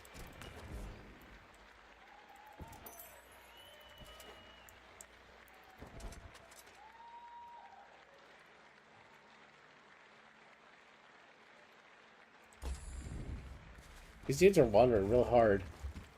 Oh, he's got 2 heroes already. Are you kidding me? Well, I mean, I guess I could hire heroes in multiple towns. But I didn't really see the point. Learning would be nice.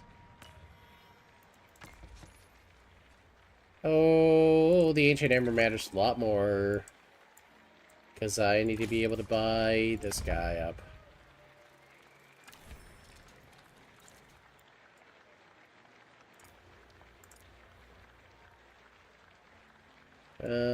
Huh.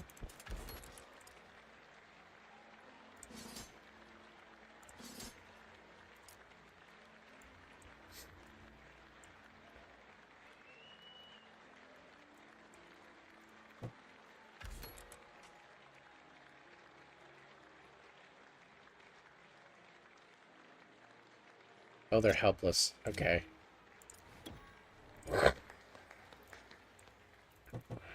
Let's go get doggies. Members of Congress have the high privilege and distinct honor of presenting to you the President of the United States. The PP of the Purple.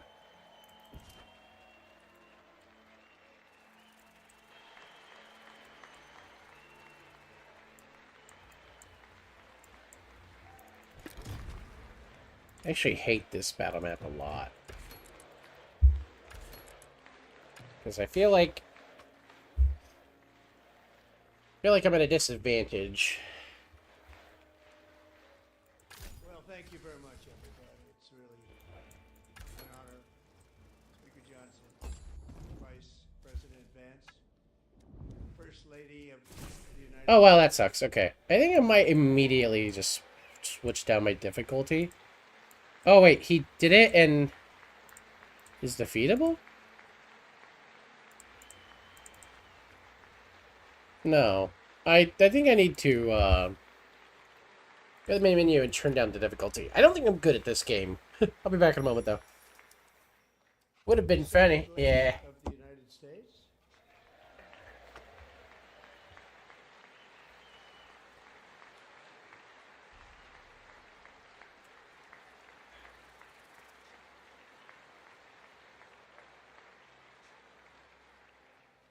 Members of Congress and my fellow Americans, our nation is back bigger, better, richer, and stronger than ever before.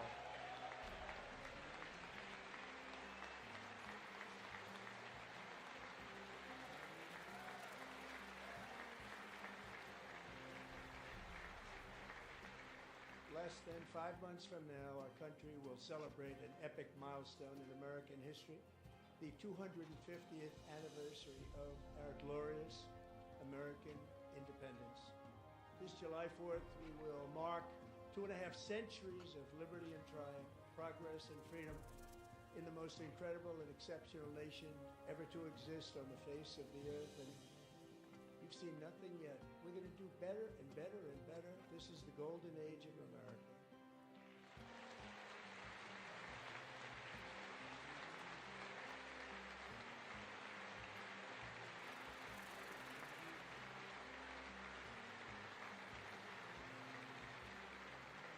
When I last spoke in this chamber 12 months ago, I had just inherited a nation in crisis with a stagnant economy, inflation at record levels, a wide open border, horrendous recruitment for military and police, rampant... Oh boy, I cannot wait to hear what the fearless Tang tells us tonight. Surely. After just 1 year, I can say with dignity and pride that we have achieved Surely the Orange Tang transformation like will say important things like the great and me a turnaround for the ages. and again. Are they already clapping? Oh man.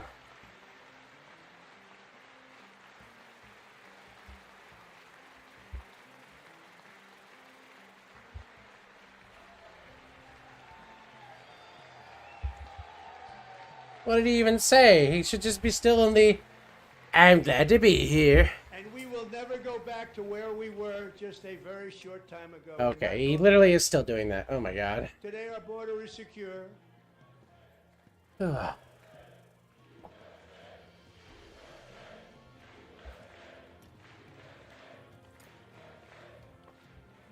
Thank you. Today our border is secure. Our spirit is restored. Inflation is plummeting. Incomes are rising fast. The roaring economy is roaring like never before. And our enemies are scared. Our military and police are stacked. And America is respected again, perhaps like never before.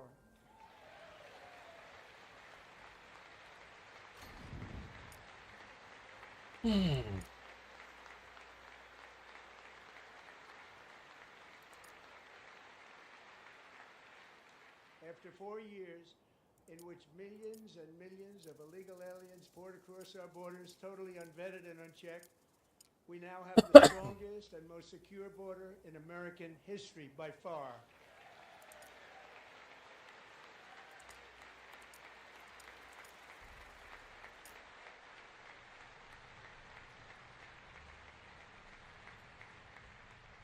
In the past 9 months, 0 illegal aliens have been admitted to the United States.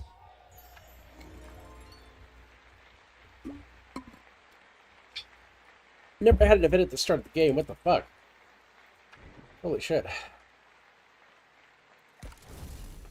But we will always allow people to come in legally, people that will love our country and will work hard to maintain our country.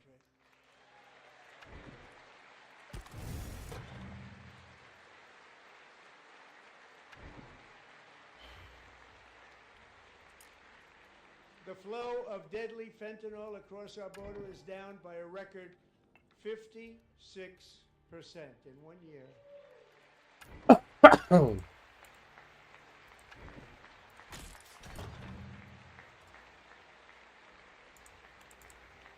No, we gotta say Last cool year, the words. murder rate saw its single largest decline in recorded history. This is the biggest decline, think of it, in recorded history, the lowest number in over 125 years. Year 1900. In fact, substantially before my wonderful father. I had a wonderful father.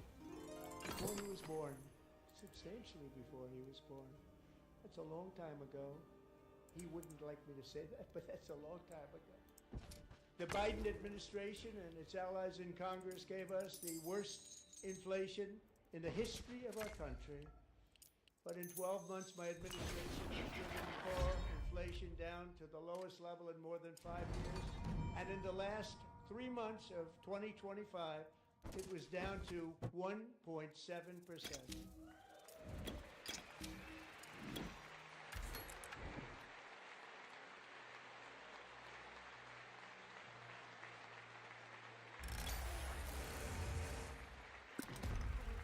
Gasoline, which reached a peak of over $6 a gallon in some states under my predecessor, it was quite honestly a disaster, is now below $2.30 a gallon in most states, and in some places $1.99 a gallon. And when I visited the great state of Iowa just a few weeks ago, I even saw $1.85 a gallon for gasoline.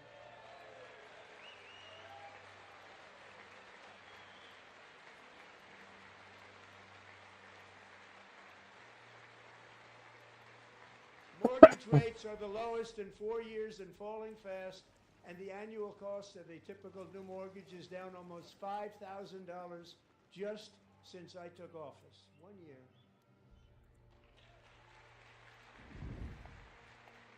And low interest rates will solve the Biden-created housing problem well, at the same time protecting the values of those people who already own a house that really feel rich for the first time in their lives. We want to protect those values. We want to keep those values up. We're going to do both. And we are going to keep it that way. The stock market has set 53 all-time record highs since the election. Think of that. 1 year. Boosting pensions, 401ks, and retirement accounts for the millions and millions of Americans. They're all gaining. Everybody's up, way up. In 4 long years, the last administration got less than $1 trillion in new investment in the United States. And when I say less, substantially less. In 12 months, I secured commitments for more than $18 trillion pouring in from all over the globe.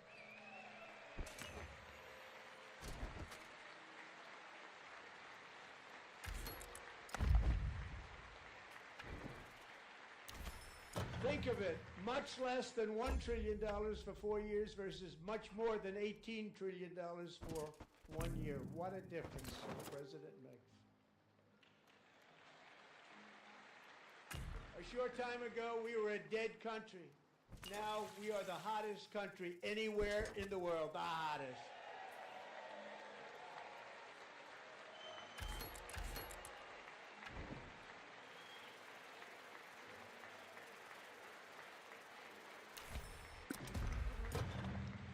As thousands of new businesses are forming in factories, plants, and laboratories are being built, we have added 70,000 new construction jobs in just a very short period of time. It's getting bigger and bigger and stronger. Nobody can believe what they're watching. American oil production is up by more than 600,000 barrels a day, and we just received from our new friend and partner, Venezuela, more than 80 million barrels of oil.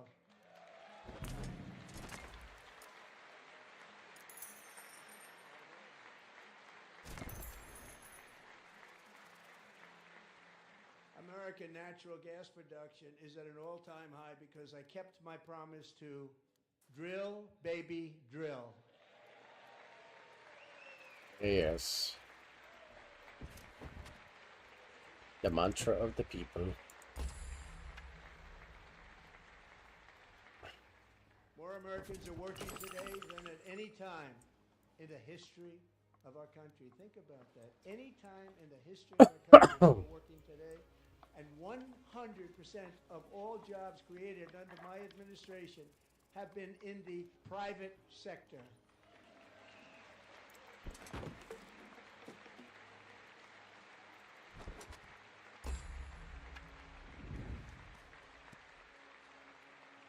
We ended DEI in America. Wow.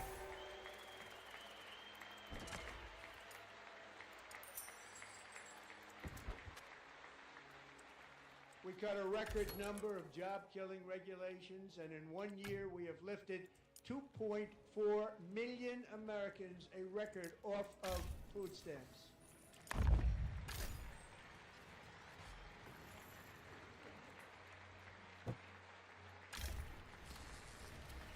And for all of these reasons, I say tonight, members of Congress, the state of our union is strong.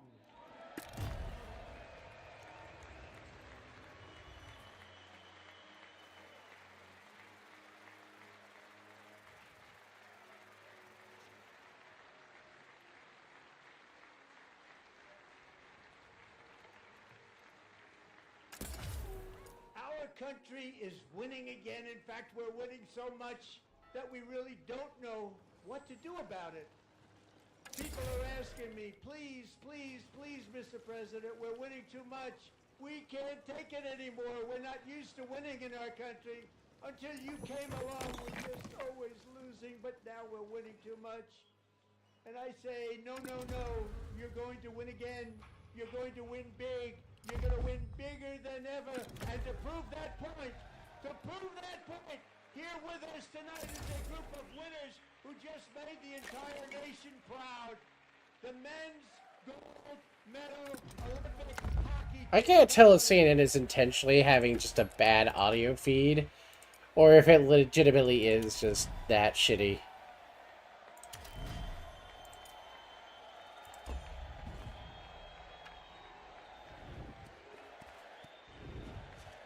PPP, PPP.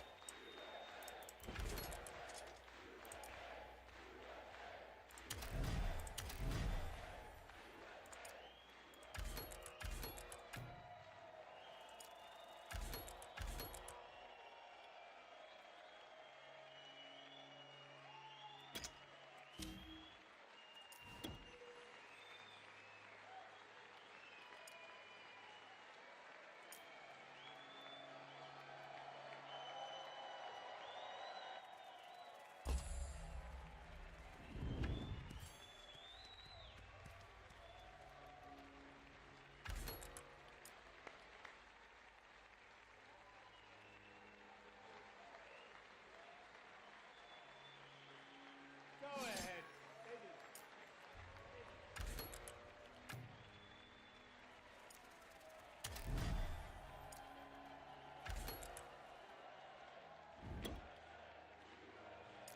PPP, PPP.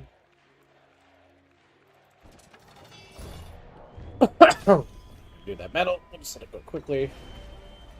That's a lot of casualties. I don't like that. That's the first time I've ever seen them get up. Oh, they got matching sweaters. Yeah, well, I mean, the But they beat a fantastic Canadian team in overtime, as everybody saw, as did the American women who will soon be coming to the White House.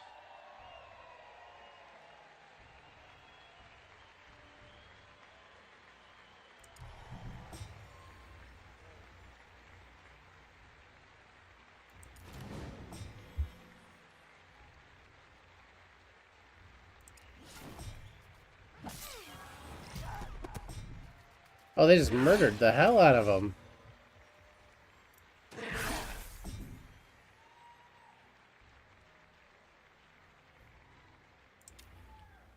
They were in the Oval Office before, and I just want to say a second very big congratulations to Team USA. But I have to say that, and I told them this, and we took a vote of the team. I said, anybody votes no, I'm not doing it.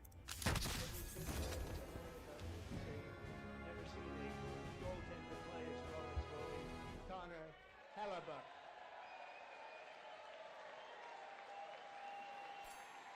What if it's gonna let me retry that? Nope, I forced to accept it. Wow, I got worse. So be it.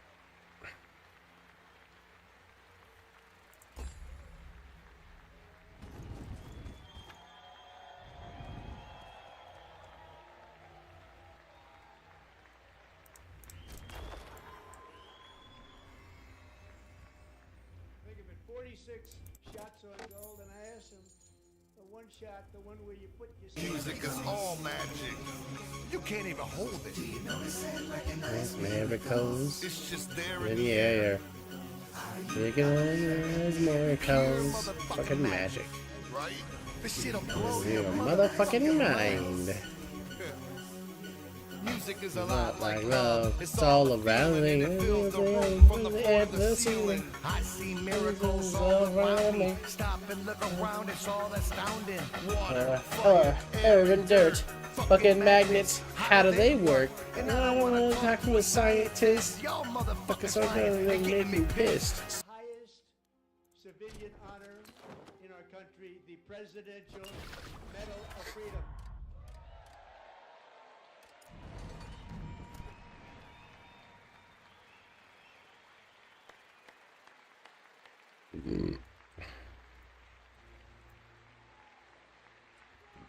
Huh. I was expecting the plot twist of like this to be easily assailable.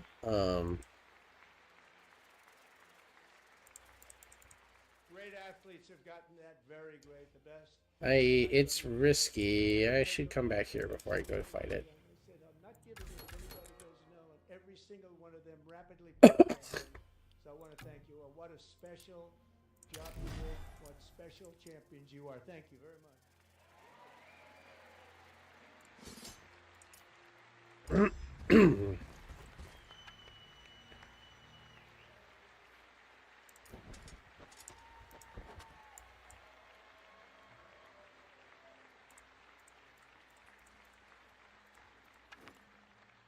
I'm also pleased to say that the next time the Olympic torch is lit, it will be here in America for the 2028 Olympics, and it's the summer version right in Los Angeles. We're going to do a good job in Los Angeles.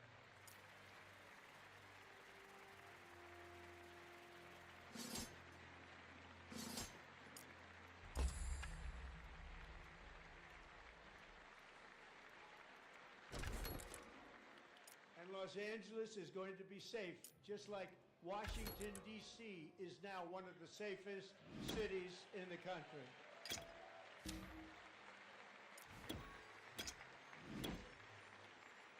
And this year, and I must say I got them both. I got them in the first term. I was disappointed because I didn't think I'd be the president when this happened. But strange things took place. And now I've got them because I got the Olympics and I got the 2026 FIFA World Cup. And I wanted to claim the 250th, but I didn't get away with that one. I couldn't claim that one for myself. But we're getting the World Cup, so we have the World Cup and the Olympics coming, and that is exciting news.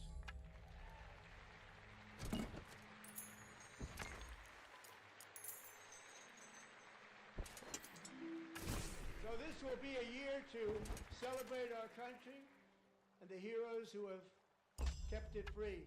Men like Be able to take that. Buddy Taggart. At age 17, Buddy volunteered to defend America from World War II, serving in the Pacific under the great General Douglas MacArthur. He fought bravely in the famous Battle of Manila, worked so hard. He was badly wounded and almost killed by enemy machine guns in Luzon. And 81 years ago this month, he liberated the largest internment camp in the Philippines, one of the largest anywhere in the world. But he earned many honors, including a Purple Heart and a Bronze Star, came home, started a family, and tonight he is in the gallery looking forward to July 4th, 2026.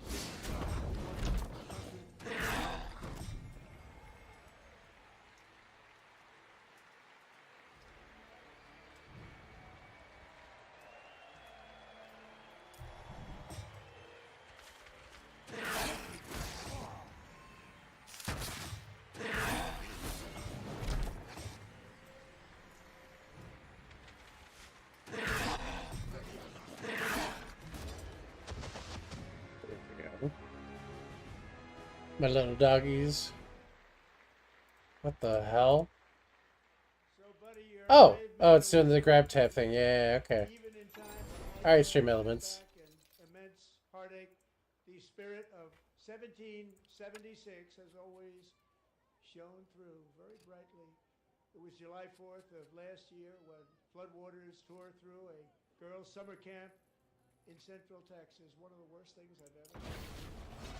Rising 26 feet in a matter of minutes, tragically claiming many, many lives. You all remember that one. As the waters threatened to sweep her away, 11-year-old Millie Kate McClamen closed her eyes and prayed to God. She thought she was going to die. Those prayers were answered when Coast Guard rescue swimmer Scott Ruskin descended from a helicopter above. Nobody knew where he came from. It was Scott's first ever rescue mission. Young guy, very brave, very, very top, always top in his class. And he lifted not just Millie Kate, but 164 others to safety.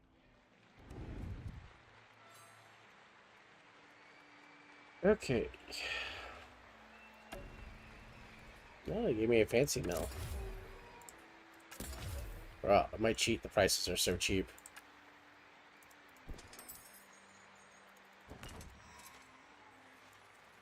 People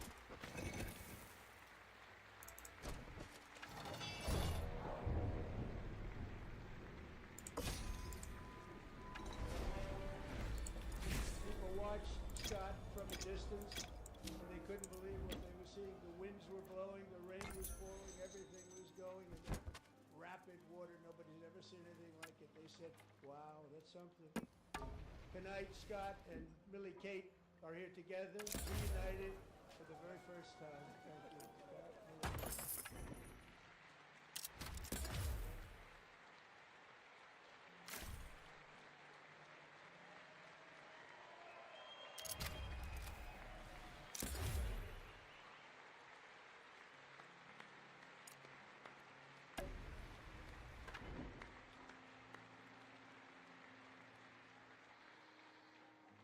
And Petty Officer Ruskin, I'm pleased to inform you that I am now awarding you the Legion of Merit for extraordinary heroism, which is what it was, extraordinary heroism. Thank you.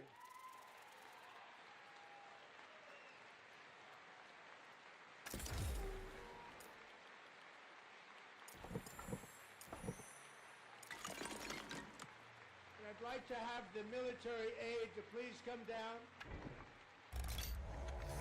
and take care of the service. Military aid, thank you very much. Take care of that very important service. Yeah, he's coming to my stuff. 76 to today, every generation of Americans has stepped forward to defend life, liberty, and the pursuit of happiness.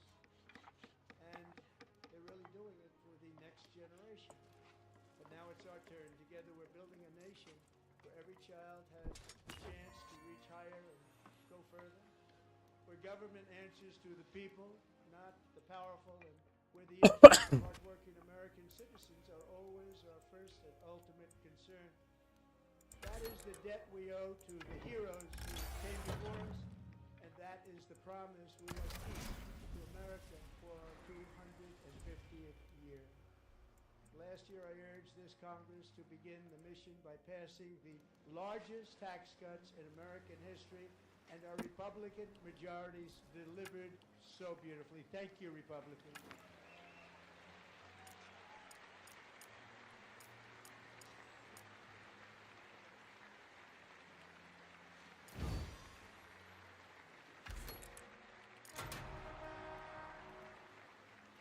All Democrats, every single one of them, voted against these really important and very necessary, massive tax No, they're also coming in. Okay.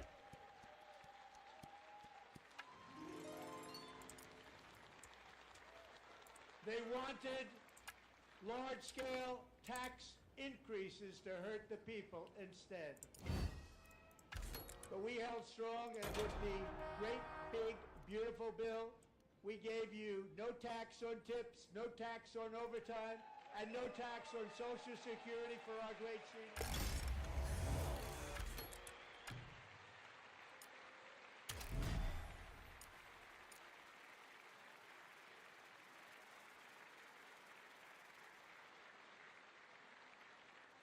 And we also made interest on auto loans tax deductible the first time, but only if the car is made in America.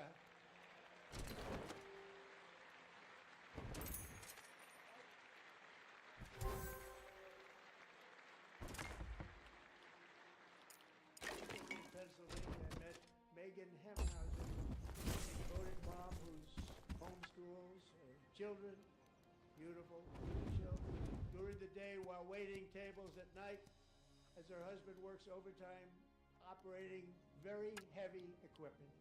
Megan is here this evening and she's happy to tell you that she is so much richer because with no tax on tips, no tax on overtime, and her expanded child tax credit done again by Republicans, Megan and her husband will take home more than $5,000 extra just for the year, cutting her tax bill in more than half.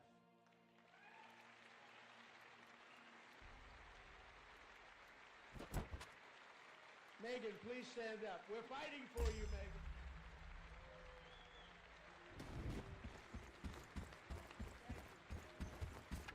I mean, they're walking around. They're not attacking the main keep yet.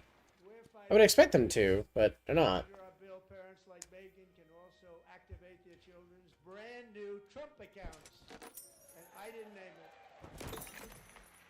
I did not name it. No one believes you, Mr. President. No one believes you. But I did not name it. It's named by a very tall man right there in the third row. Nice. Tax-free investment accounts for every American child. This is something that's so special and has taken off and gone through the roof. Good guy, not on a Mini Cooper anymore. Yeah. Yeah, it's the tax on foreign cars is brutal. Who have donated $6,250 million in Trump accounts to 20 American children. They're great people.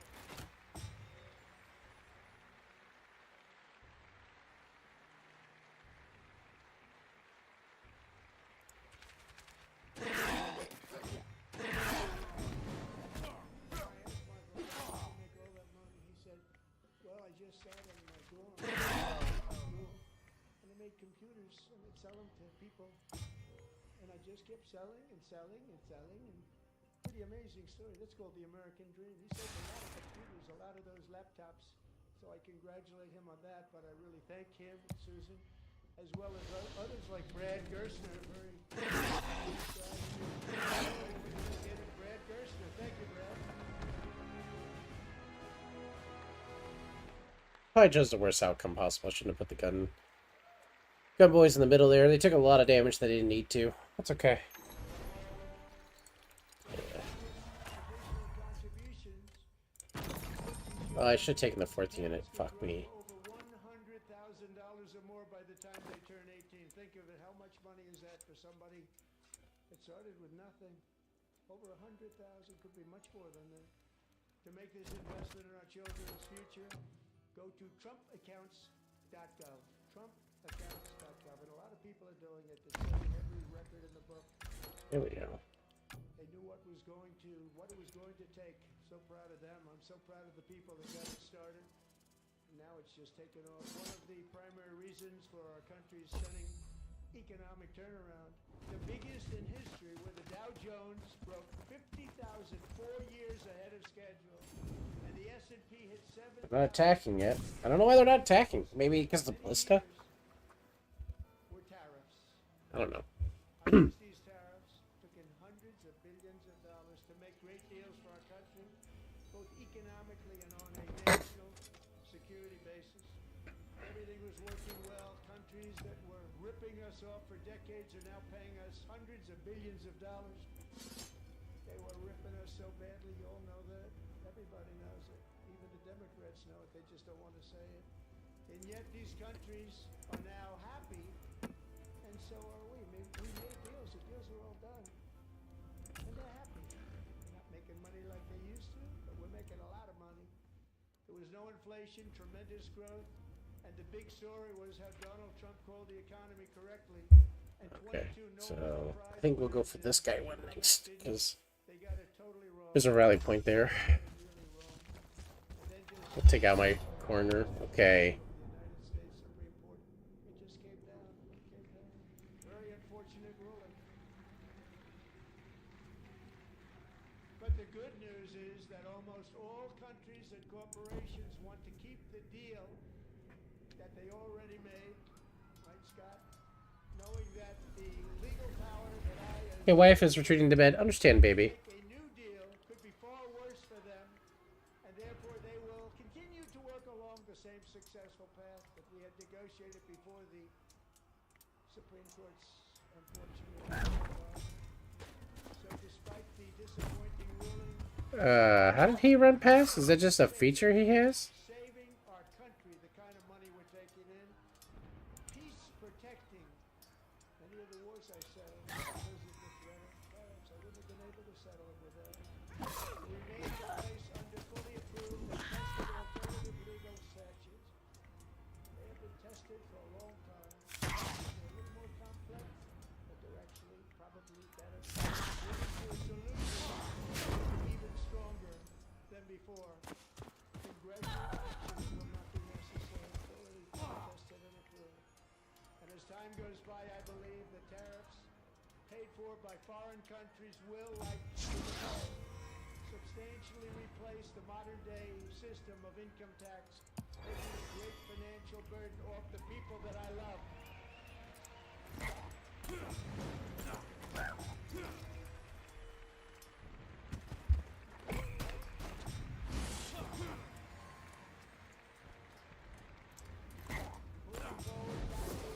Jobs, investment, and trillions and trillions of dollars will continue pouring into the United States of America because we finally have a president who puts America first. Put America first. I love America.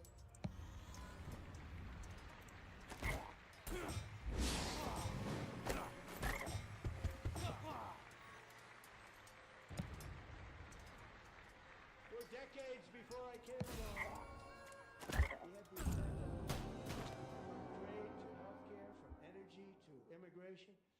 Everything was stolen and rigged in order to drain the wealth out of the productive, hardworking people who make our country great, who make our country great. Under Biden and his corrupt partners in Congress and beyond, it reached a breaking point with the Green New Scam, open borders for everyone.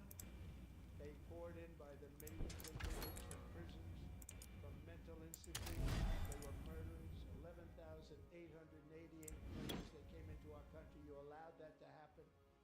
And record-setting inflation that cost the typical family $34,000 in just a speck of time. Now the same people in this chamber who voted for those disasters suddenly use the word affordability. They just used it. Somebody gave it to them, knowing full well that they caused and created the increased prices that all of our citizens had to endure. You caused that problem. You caused that problem.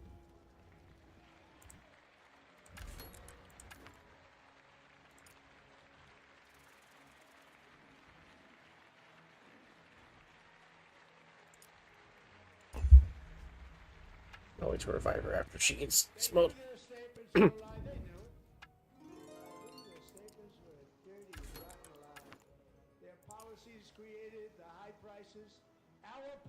Oh, for free enforcements, okay. We are doing really well. Those prices are plummeting downward.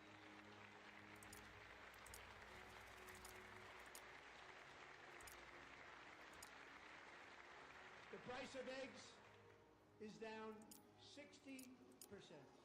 Madam Secretary. Thank you. The cost of chicken, butter, fruit, hotels, automobiles, rent is lower today than when I took office by a lot. And even beef, which was very high, is starting to come down. We get it down. And soon we will see numbers that few people would think were possible to achieve just a short time ago. Nobody can believe when they see the kind of numbers, especially energy, when they see energy going down to numbers like that. It's like another big I'm also confronting one of the biggest rip-offs of our time, the crushing costs of healthcare caused by you. Since the passage of the Unaffordable Care Act, sometimes referred to as Obamacare, big insurance companies have gotten rich. It was meant for the insurance companies, not for the people.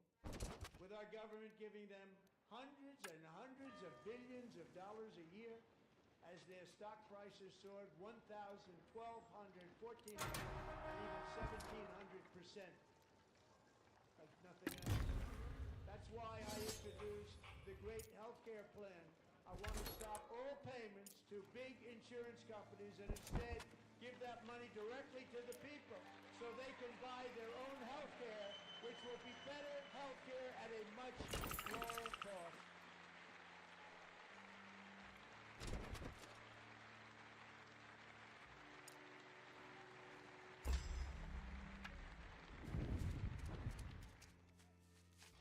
In addition, my plan requires maximum price transparency. That's a big deal.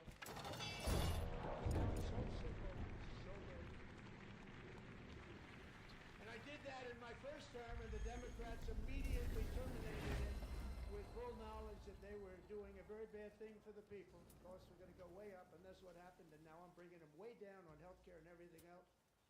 I'm also ending the wildly inflated cost of prescription drugs like has never happened before.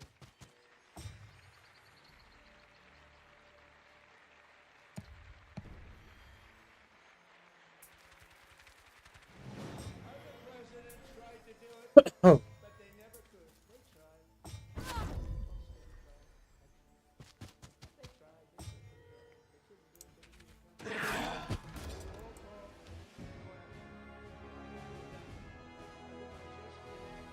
Most favored nation agreements, Americans will pay by far the highest prices of any I'll take the learning. in the world for prescription drugs. Will now pay the lowest price anywhere in the world for drugs. Anywhere. The lowest price.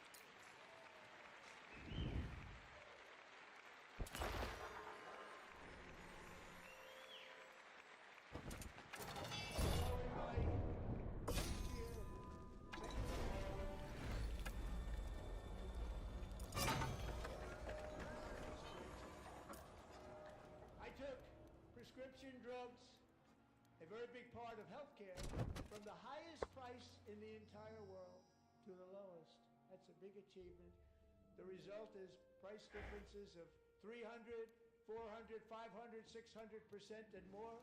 All available right now at a new website called TrumpRx.gov. And I didn't name that one either, by the way.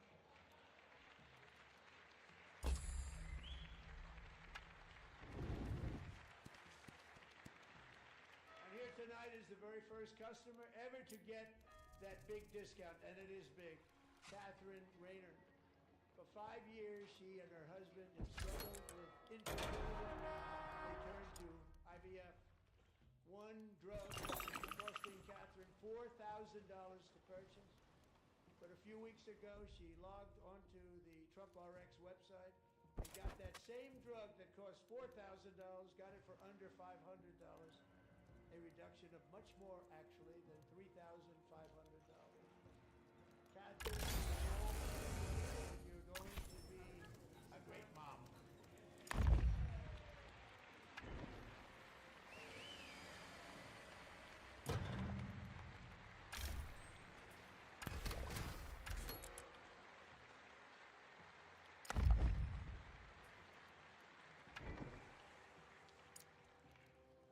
So now I'm calling on Congress to codify my most favored nation program into law. Now, the one thing I'm not sure about is because it's going to be very hard for somebody that comes along after me to say, let's raise drug prices by 7%. But John and Mike, if you don't mind, codify it anyway. They may do it. Codify it anyway. Many Americans are also concerned that energy demand from AI data centers could unfairly drive up their electric utility bills. Tonight I'm pleased to announce that we have negotiated the new ratepayer protection pledge. You know what that is? With one of the major tech companies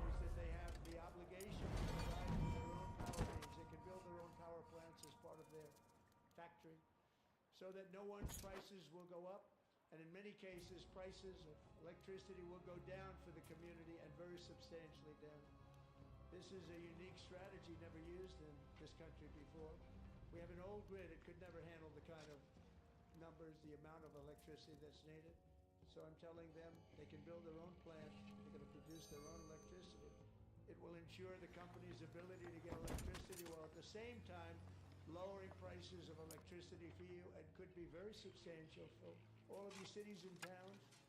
You're going to see some good things happen over the next number of years. Another pillar of the American dream that has been under attack is home ownership. With us tonight is Rachel Wiggins, a mom of two from Houston. She placed bids on 20 homes and lost all of those bids to gigantic investment firms that bypassed inspection, paid all cash, and turned those houses into rentals, stealing away her American dream. She was devastated. Stories like this are why last month I signed executive order to ban large Wall Street investment firms from buying up into thousands single-family homes.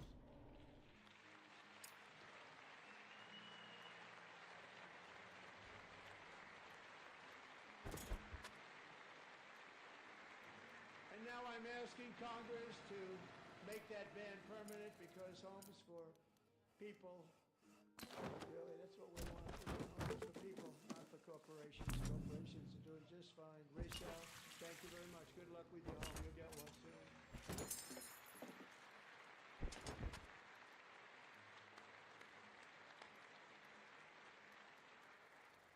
We're also working to make it easier for Americans to save for retirement. And under this administration, we will always protect Social Security and Medicare. They are not protecting it for our seniors. We will always protect Social Security, Medicare, Medicaid.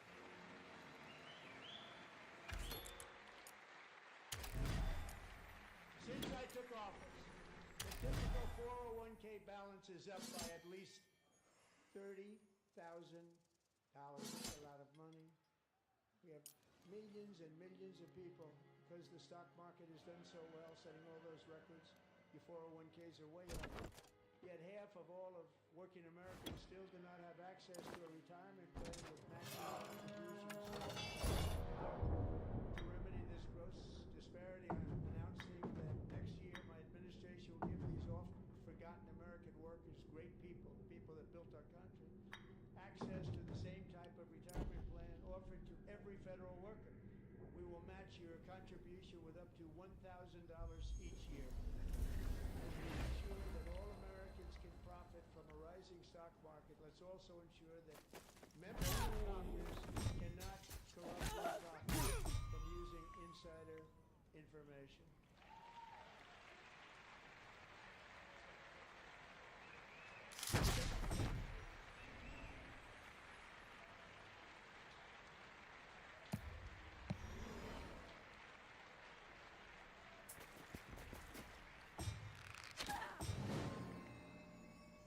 They stood up for that. I can't believe it. I can't believe it.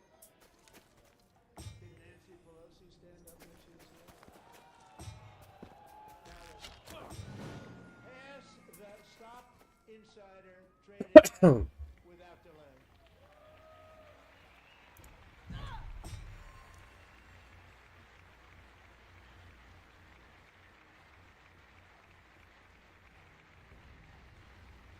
I wasn't sure if anybody even on this side was going to applaud for that. I'm very impressed. Thank you.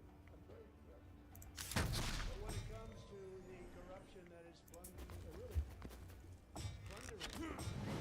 there's been no more studies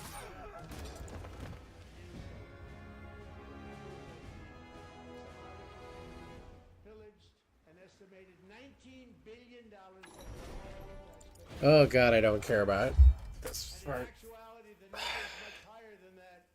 And California, Massachusetts, Maine, and Ooh, celestial ordering. That's nice. this is the kind of corruption that shreds the fabric of a nation, and we are working on it like you wouldn't believe. No way. Started 4 months ago, I am officially announcing the war on fraud to be led by our great Vice President J.D. Vance.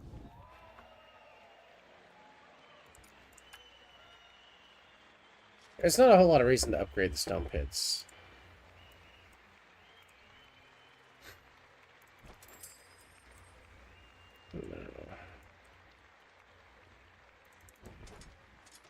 No.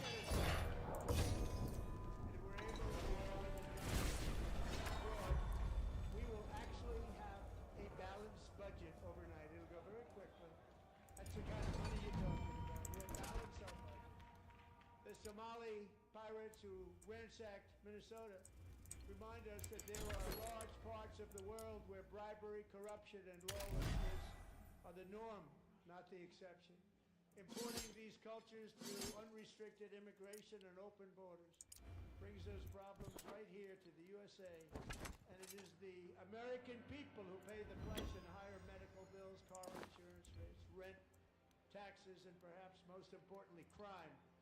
We will take care of this problem. We're going to take care of this problem. We are not playing games. Delilah.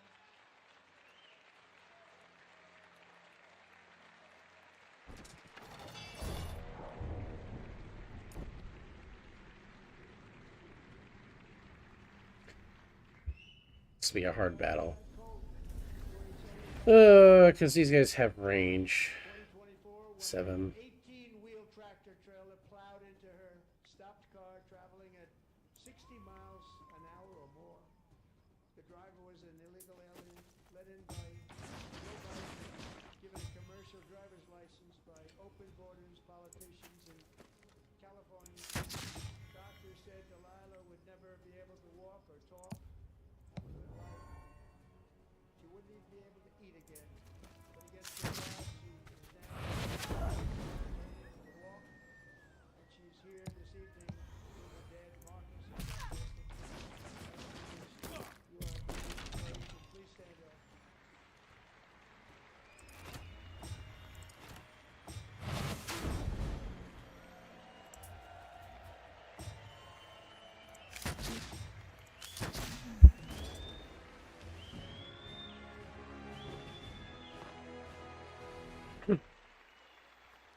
That was not too bad.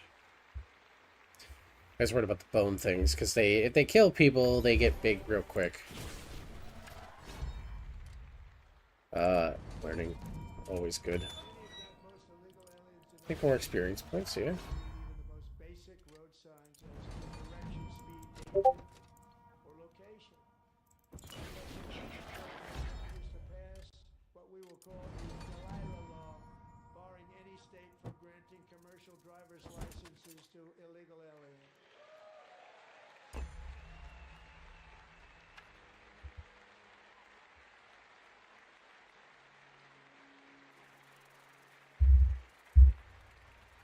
And yesterday, as you probably saw at the White House, I hosted a ceremony with Americans who lost their treasured loved ones to the scourge of illegal immigration. People came into our country, how we allowed this to happen with our open borders.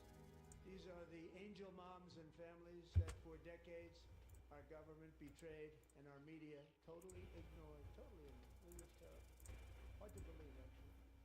In 2023, a 16-year-old high school cheerleader named Elizabeth Medina was supposed to perform in the town's Christmas parade, but she never arrived. Her mother, Jacqueline, went home to look for her, and she found her lying dead in a bathtub, bleeding profusely after being stabbed 25 times. Elizabeth's killer was a previously arrested illegal alien who had broken in and brutally extinguished the brightest light in her family's life, violently and viciously. Her heartbroken mother is in the gallery to remind everyone in this chamber exactly why we are deporting illegal alien criminals from our country at record numbers. We're getting them the hell out of here fast. We don't want them.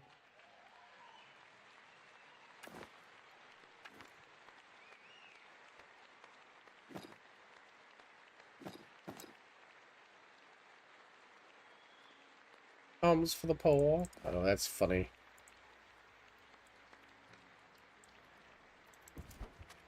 We'll go back and build up an army. Thank you very much, Captain. Thank you. We can never forget that many in this room And weave. Nice. not only allowed the border invasion to happen before I got involved, but indeed they would do it all over again if they ever had the chance. If they ever got elected, they would open up those borders to some of the worst criminals anywhere in the world. The only thing standing between Americans and a wide open border right now is President Donald J. Trump and our great Republican patriots in Congress. Thank you. Thank you. They're not still here, are they? No, they're not.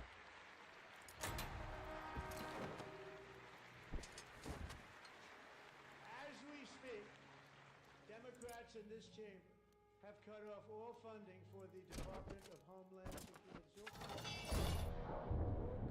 They have instituted a Democrat shutdown. The first one costing us 2 points on GDP. 2 points we lost on GDP, which probably made them quite happy. Now they have closed the agency responsible for protecting Americans from terrorists and murderers.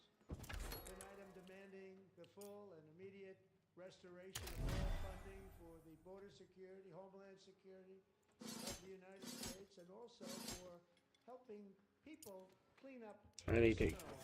We have no money. Oh wow, they retreated. I need that command. Nobody's getting paid. It's a shame. So you have to think about it. We have, in case you didn't know, pretty large snowstorm out there. One of the great things about the State of the Union is how it gives Americans the chance to see clearly what their representatives really believe. So tonight I'm inviting every legislator to join with my administration in reaffirming a fundamental principle. If you agree with this statement, then stand up and show your support. The first duty of the American government is to protect American citizens, not illegal aliens.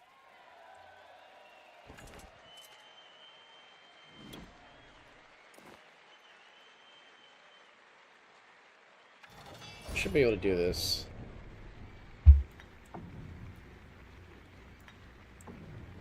Alright, maybe about time.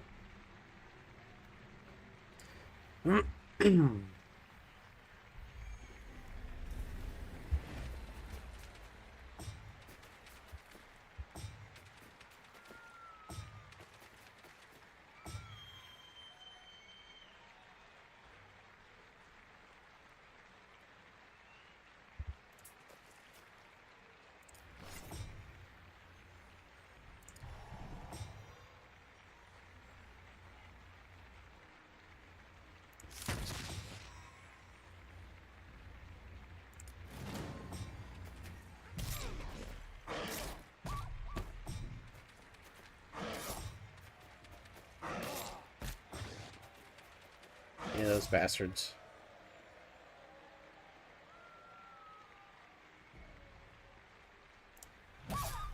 We need to reduce the amount of combat, which we do.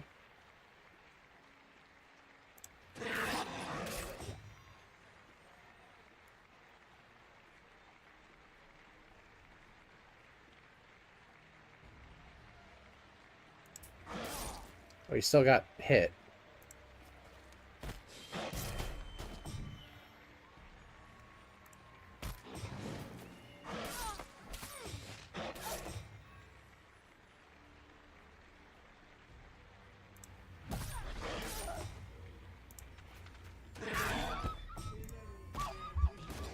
There we go.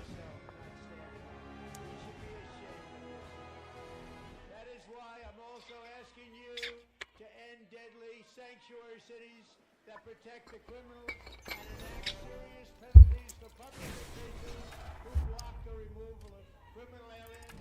In many cases, drug lords, murderers all over our country. They're blocking the removal of these people out of our country, and you should be ashamed of yourself.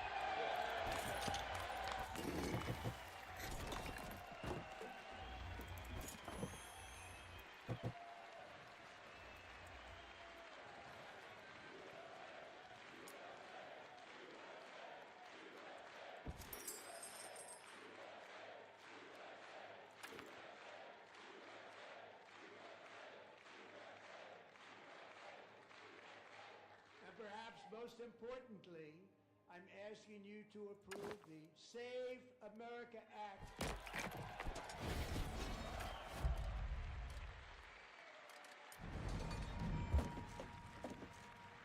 To stop illegal aliens and others who are unpermitted persons from voting in our sacred American elections. The cheating is rampant in our country. Rampant.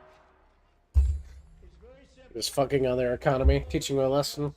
I mean, they're not killing off my city. They could. I think they could easily, if they wanted to.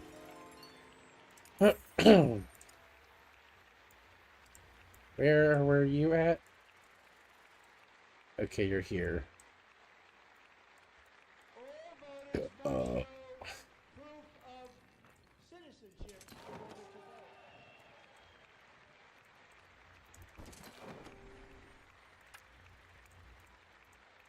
And no more crooked mail-in ballots except for illness, disability, military, or travel. None. And this should be an easy one, and by the way, it's polling at 89%, including Democrats.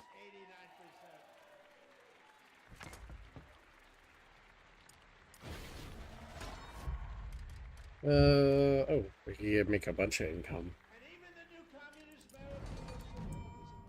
He's a nice guy. Speak to him a lot. Bad policy, but nice guy. Just said they want people to shovel snow. They got hit hard. Wants them to shovel snow, but if you apply for that job, you need to show 2 original forms of ID and a social security card. Yet they don't want identification for the greatest purpose of all in America. Republicans and Democrats overwhelmingly agree on the policy we just enunciated. And Congress should unite and enact this common sense, country-saving legislation right now, and it should be before anything else happens.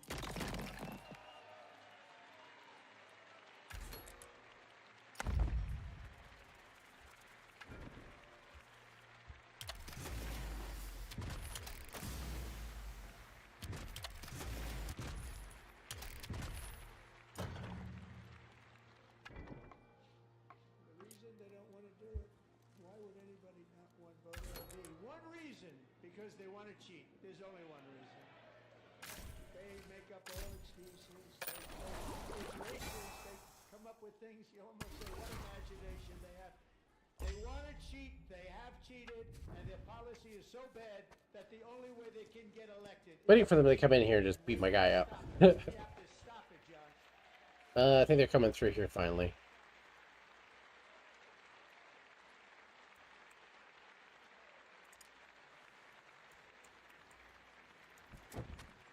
And here is one more opportunity to show common sense in government. In the gallery tonight are Sage Blair and her mother, Michelle. In 2021, Sage was 14 when school officials in Virginia sought to socially transition her to a new gender, treating her as a boy and hiding it from her parents. Hard to believe, isn't it? Before long, a confused Sage ran away from home after she was found in a horrific situation in Maryland.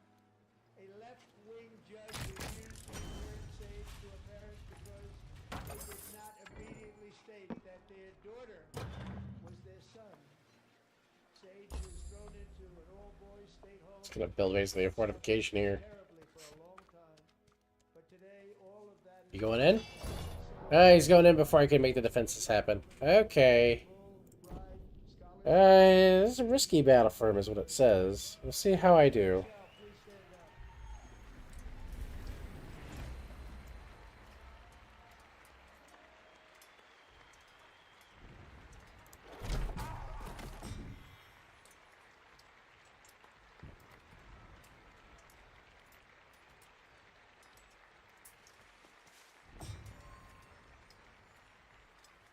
Thank you for your great bravery, and who can believe that we're even speaking about things like this? 15 years ago, somebody was up here and said that this way.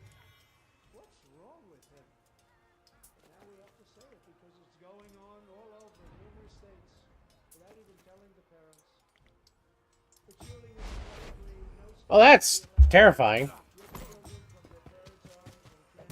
No. new gender against the parents' will. Who would believe that we were talking about? We must ban it, and we must ban it immediately.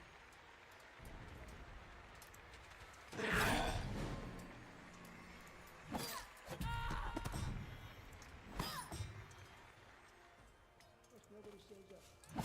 People are crazy. I'm telling you. Crazy.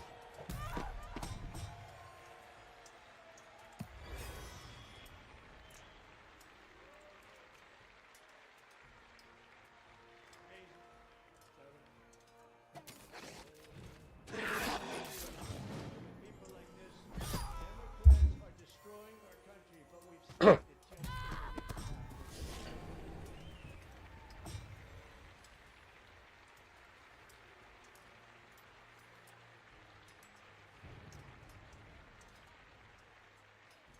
No one cares more about protecting America's youth than our wonderful First Lady. Now a movie star. She's a movie star. Can you believe it? Who would have believed that? Over the past year, she has had an incredible legislation Asshole. advancing a landmark executive order on foster care.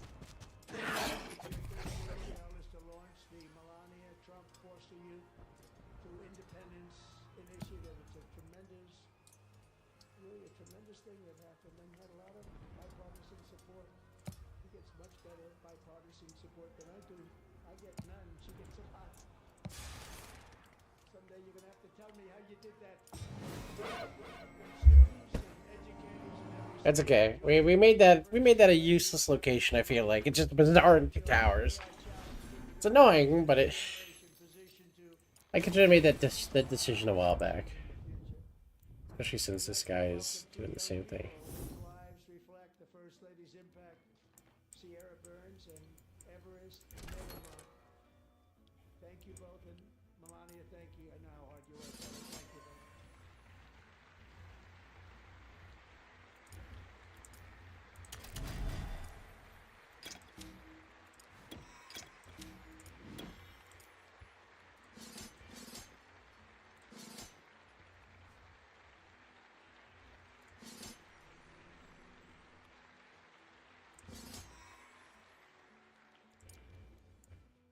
I'm very proud to say that during my time in office, both the first 4 years and in particular this last year, there has been a tremendous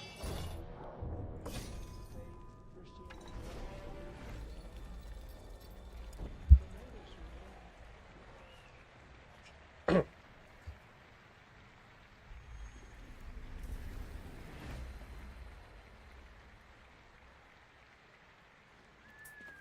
This is especially true among young people, and a big part of that had to do with my great friend, Charlie.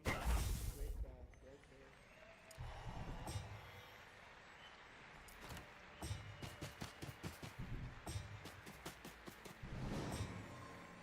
So last year, Charlie was violently murdered by an assassin and martyred, really martyred for his beliefs.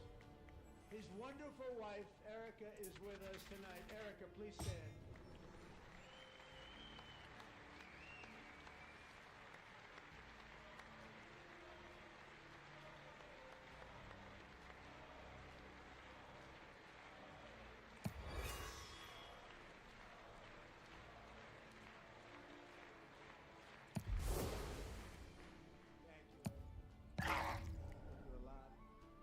Charlie's memory, we must all come together to reaffirm that America is one nation under God, and we must totally reject political violence of any kind.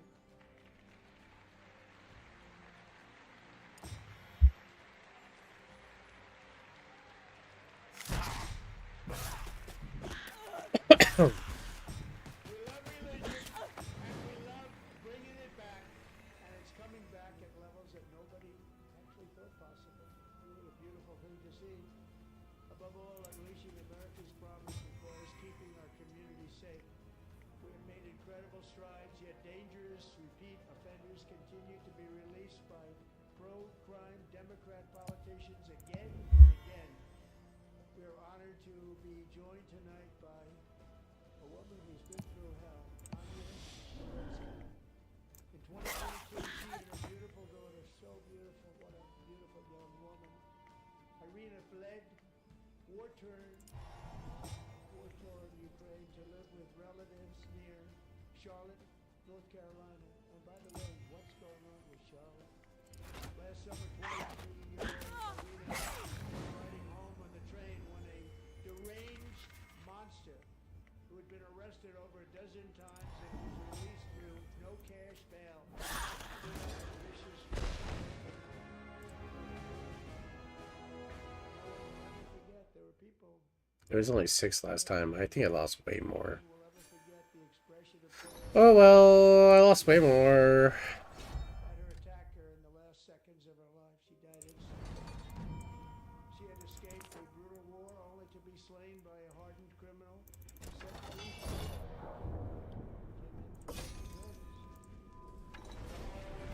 Whoa, no, we're not losing the tanks. Jeez. Not losing the cannons. What the fuck? Oh god.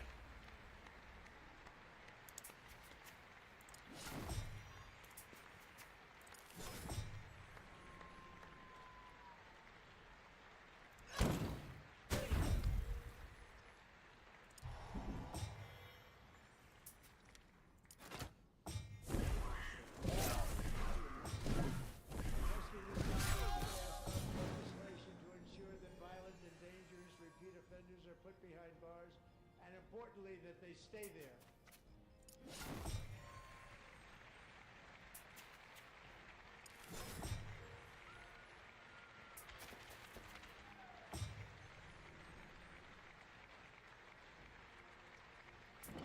Starting last summer, I deployed our National Guard and federal law enforcement to restore law and order to our most Oh my god, I hate those guys. This is some bullshit. They're just like super vampires.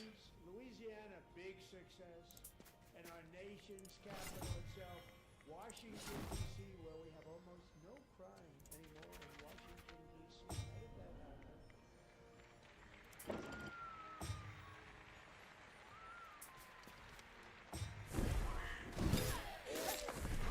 At least he did damage this time. Crime in Washington is now at the lowest level ever recorded, and murders in D.C. are down close to 100% from a year ago.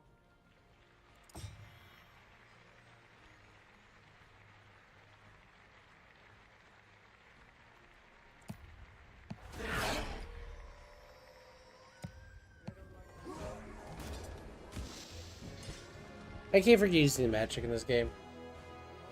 Helmets would probably go a lot better if I used magic more often.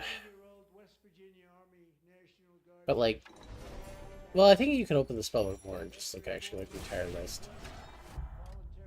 Didn't lose any of the cannons though. Was going to be lifted. She was doing so well. But the very next day, she was on patrol near the White House when she was ambushed and shot in the head by a terrorist monster from Afghanistan. Shouldn't have been in our country. And all because she wore the uniform of our nation. She was shot. He traveled here because he didn't like people wearing our uniform. He was sick. Sarah Beckstrom died in order to defend our capital. We are honored to be joined by your wonderful parents, Gary, Evilly. Your daughter was a true American patriot, and she will be greatly missed. She was a great person. I saw reports on her. They've never seen anything like her.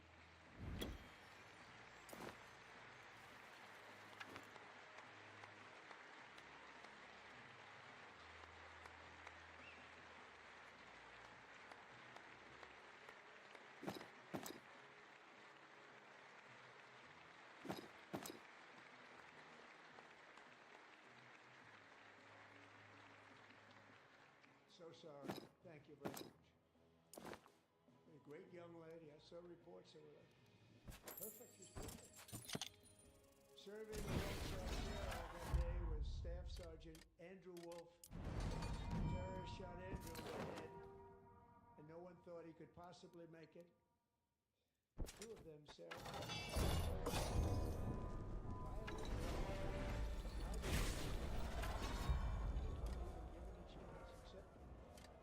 His wonderful mother, Melanie, who I spoke to the same morning, and she was so positive. The doctors thought that Andrew was gone, but his mother said, no, Mr. President, Andrew will be fine. He's going to make it. I've never seen anything like it. I mean, he was given almost no chance. She said, I have no doubt, sir, he's going to be okay. This was a conversation that I had with her that night. Her son laying helplessly in bed, blood all over. Everybody is telling me, she said, sir, he will be okay. The doctors didn't understand what she was saying. And after looking at the results of the damage done, neither did I. She was so strong and conclusive that even Andrew's great father felt she didn't really understand the gravity of the situation. But she turned out to be right. Right, Melanie? She turned out to be right.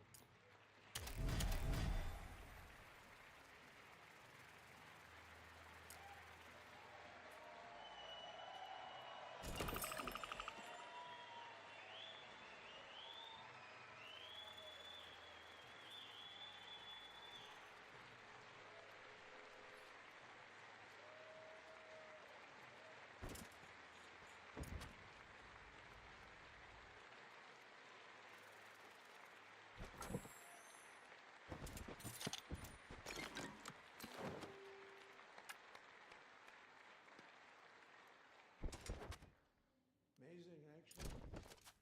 I said, where does this woman come from? She's the most positive person I've ever met.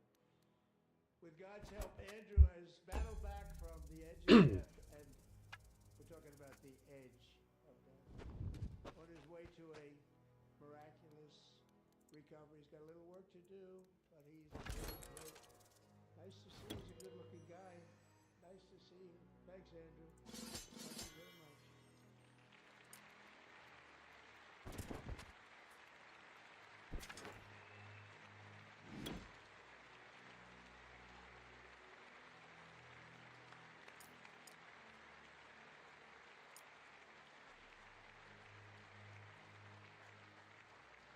So Andrew, while you're up, now I'm going to ask a highly respected General James Seward to present Staff Sergeant Andrew Wolf and the great family of Sarah Beckstrom with the award created by our late great President George Washington himself. It's called the Purple Heart.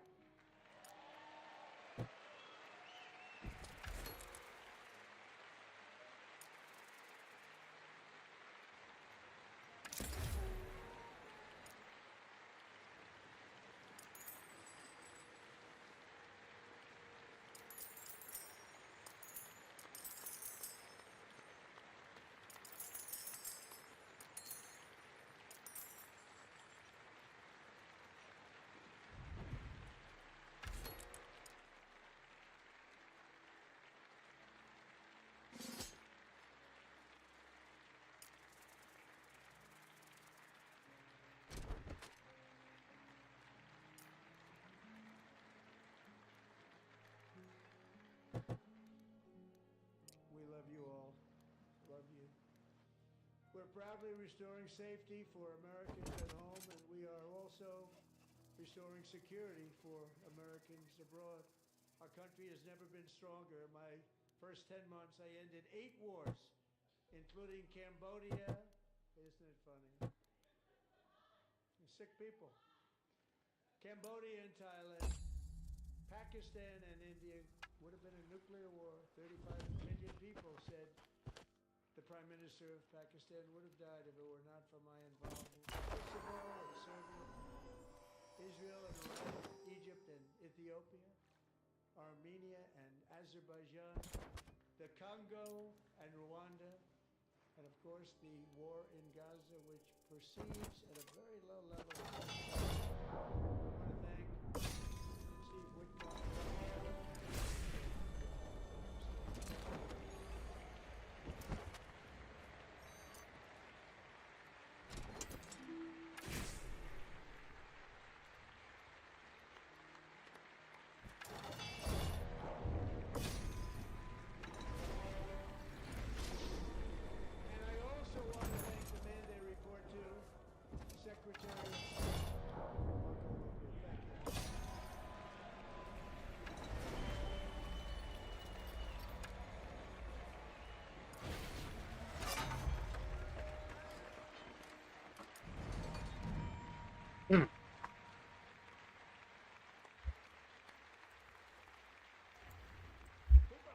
I mean, I obliterated the corners.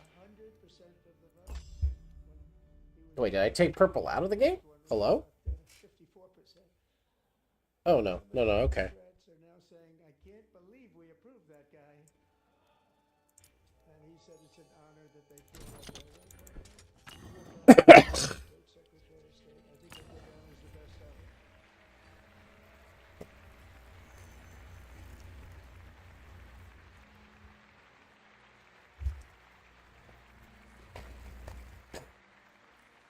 Under the ceasefire I negotiated. I think Marco Rubio's probably got a career after Trump. But I can't think of anyone else seriously would have a career after Trump besides him. It's hard to take that seriously. Just because, like... Both living and dead, and those parents who had a dead son, their boy, they'd always thought of their boy. They wanted him as much as though he were living. It was an amazing period of time. He came back, and when we got all of the living houses, Okay, well, that gives us what we wanted. I'm going to tear that down. but I said those last, they're going to be tough. We got it back. But we only got back 14, 15 dead of the 28. And believe it or not, Hamas worked along with Israel, and they dug, and they dug, and they dug. It's a tough thing to do, going through bodies all over, passing up 100 bodies sometimes for each one that they found. Tough job, and they finally got it back to 27. Oh, this will be a hard fight. Those are big boys. I'm gonna put my gun guy there. I'll put my donkeys there, and I'll put my... Grieved, but they were so happy as There you go. it's possible to be. They have their boy back. Mother said, so All right. we have our boy back. What a period of time that was, but we got them all back. So thank you both very much.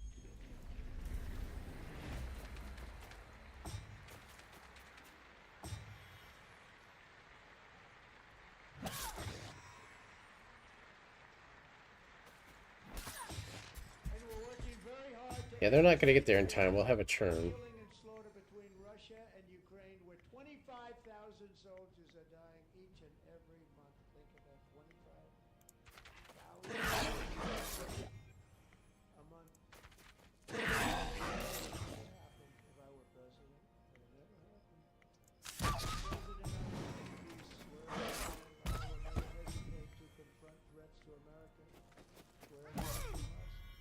That's why in a breakthrough operation last year, the United States military obliterated Iran's nuclear weapons program with an attack on There we go. I actually ran that one pretty damn well.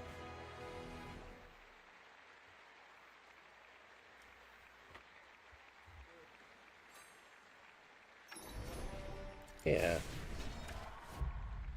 For decades, it had been the policy of the United States never to allow Iran to obtain a nuclear weapon. I mean, I think we want the... Since they seized control of that proud nation 47 years ago, the regime and its murderous proxies have terrorism, death, and hate. They've killed and maimed thousands of American service members and hundreds of thousands and even millions of people with what's called roadside bombs. They were the kings of the roadside bomb.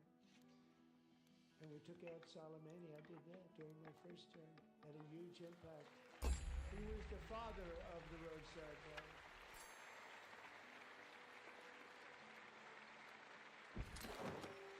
Picture of that. And just over the last couple of months of the protests, they killed at least, it looks like 32,000 protesters. 32,000 protesters in their own country. They shot them and hung them. We stopped them from hanging a lot of them with the threat of serious violence. This is some terrible people. They've already developed missiles that can threaten Europe and our bases overseas, and they're working to build missiles that will soon reach the United States of America. After Midnight Hammer, they were warned to make no future attempts to rebuild their weapons program, in particular nuclear weapons. Yet they continue, starting it all over. We wiped it out and they want to start all over again. And are at this moment again pursuing their sinister ambitions. We are in negotiations with them. They want to make a deal, but we haven't heard those secret words. We will not have a nuclear weapon. My preference.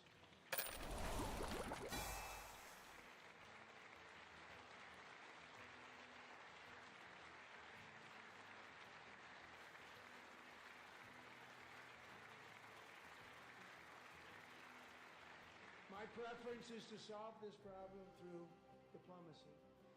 But one thing is certain, I will never allow the world's #1 sponsor of terror, which they are by far, to have a nuclear weapon. Can't let that happen.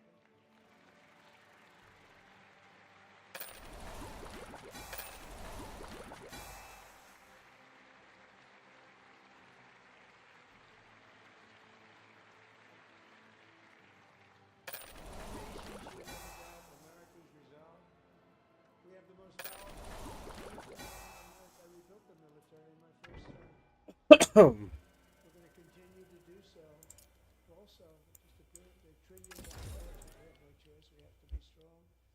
Because hopefully we will seldom have to use this great power that we have together. It's really called peace through strength, and it's been very, very effective.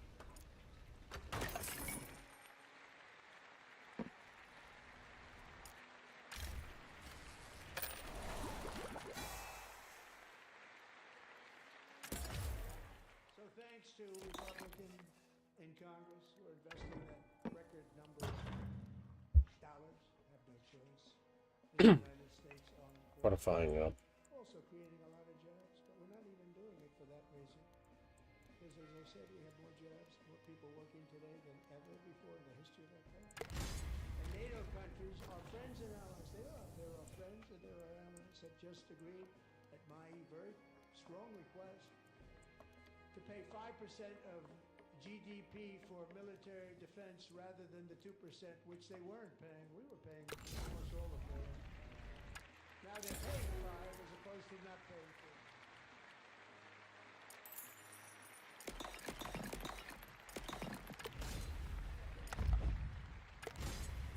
And getting that 5% was something which everyone said would never be done, could not happen. We got it really easily. One meeting.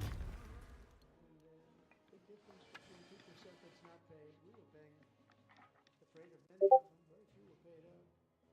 Now 5% then they're paid.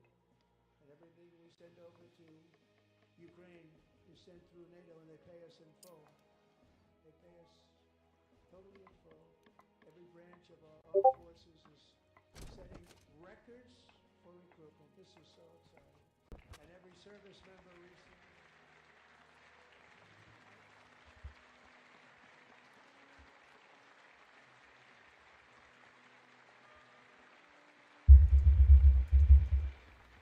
And every service member recently received a warrior dividend of $1,776.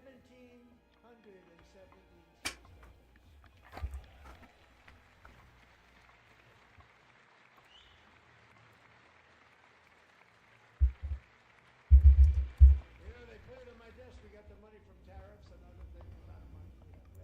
We have Tariffs. Oh man, God, can we just escape the tariff? Oh. The average American doesn't give a shit about it. Not that it's not a bad thing or good thing. It's just that the average American doesn't give a shit about it. So the average American doesn't feel it.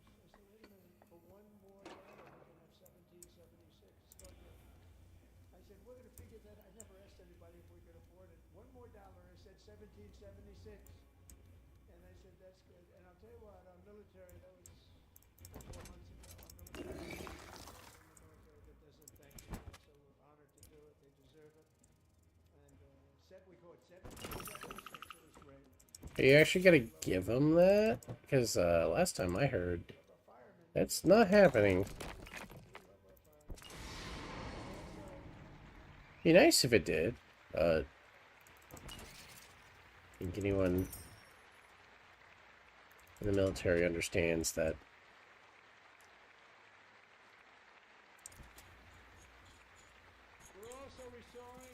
Oh, I hit the button.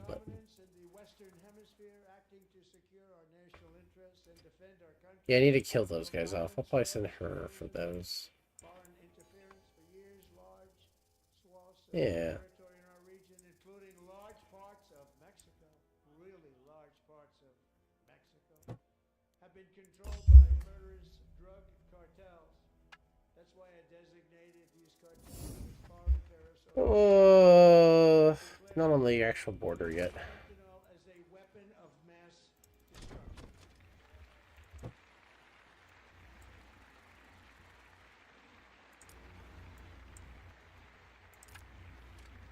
Oh, he got a level up? Oh, that's cool. With our new military campaign, we have stopped record amounts of drugs coming into our country and virtually stopped it completely coming in by water or sea. You probably noticed that. We very seriously damaged the fishing industry also. Nobody wants to go fishing anymore. We've also taken down one of the most sinister cartel kingpins of all. You saw that yesterday. In January,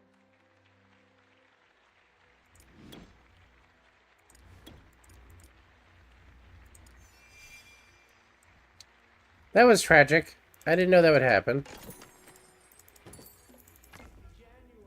elite American warriors carried out one of the most complex, spectacular feats of military competence and power in world history. No one's seen anything like it. Foreign leaders. Very impressive. They all watched. They saw what happened. This is a different fighting force. All right, so we're at the point now where I think we actually like have secured everything.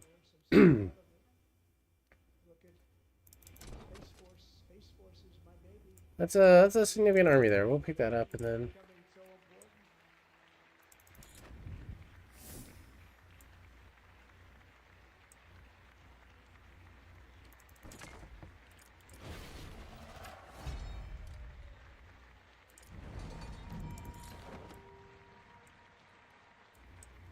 And America's armed forces overwhelmed all defenses and utterly I didn't know that would be a thing. good fighters to end the reign of outlaw dictator Nicolas Maduro and bring him to East American justice.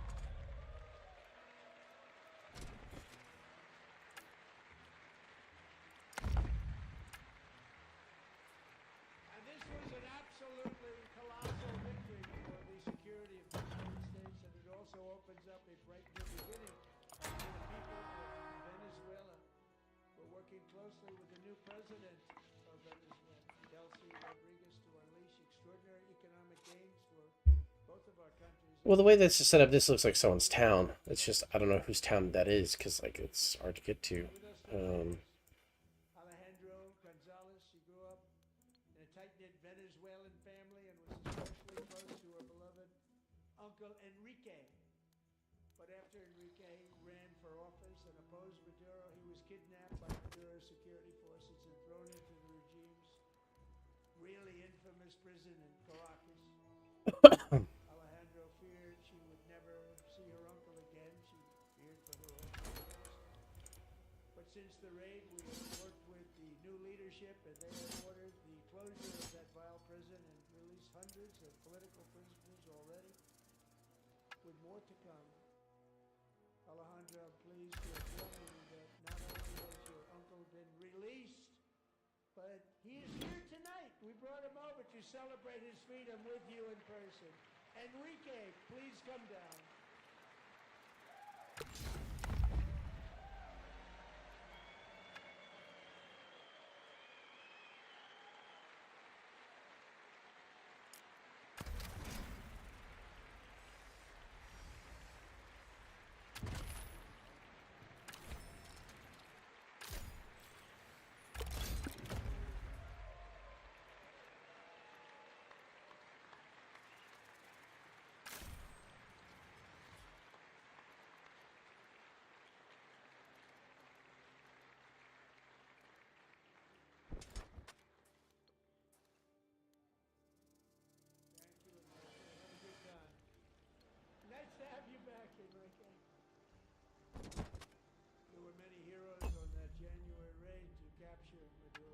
really great heroes.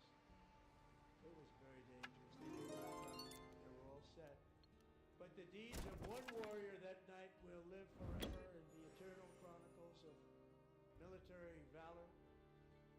Chief Warrant Officer 5, Eric Slover, planned a mission and was the flight lead in the cockpit of the first helicopter. A big, beautiful, powerful helicopter, the massive Chinook, carrying, as you can imagine, many American warfighters. Wearing the dog tags his wife Amy had blessed with holy water before he left, she knew it was going to be erupting. Eric steered the Chinook under the cover of night and descended swiftly upon Madura's heavily protected military fortress. This was a major military installation, protected by thousands of soldiers and guarded by Russian and Chinese military technology. How did that work out? While preparing to land, enemy machine guns fired from every angle, and Eric was hit very badly in the leg and hip, one bullet after another. He absorbed 4 agonizing shots, shredding his leg into numerous pieces. And yet, despite the fact that the use of his legs was vital to successful helicopter flight, legs are the most important part of flying a helicopter. One of the many commanders who were captured and detained, Maduro was the only thing Eric was thinking about. Then, even as he was gushing blood, which was flowing back down the aisle, the helicopter lands at a steep angle. Machine guns stood right in front of him. Right in front of him, 2 machine guns escaped the wrath of the previous planes. Eric maneuvered his helicopter with all of those thousands towards the enemy and let his gunners eliminate the threat. He turned the helicopter around so the gunners saving the lives of his fellow warriors in what could have been a only after safely landing the helicopter with all the warriors aboard, the exact right spot, which was vital to him, probably would have had to cancel the mission that didn't happen. Eric told his co-pilot, all were wounded, but not as gravely, to about ready to the success of the entire mission, the lives of Eric's ability to take unbelievable what's happened to his legs, of the bullets, and keep on flying and landing. People knew what was happening. Everybody in the back of the helicopter knew because they saw the blood pouring down the aisle. Chief Warrant Officer Slover is still recovering from his serious wounds, but I'm thrilled to say that he is here tonight with his wife Amy, Eric, and Amy, come on in.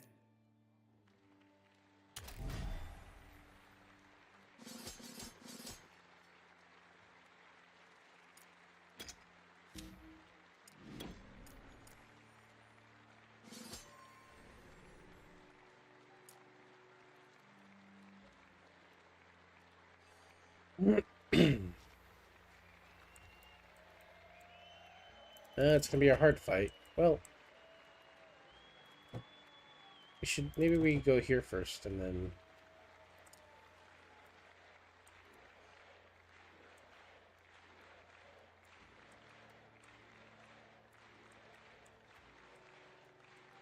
I feel like because we're out here now, I don't really need to worry about the middle. Because we're gonna move on to this position too. I would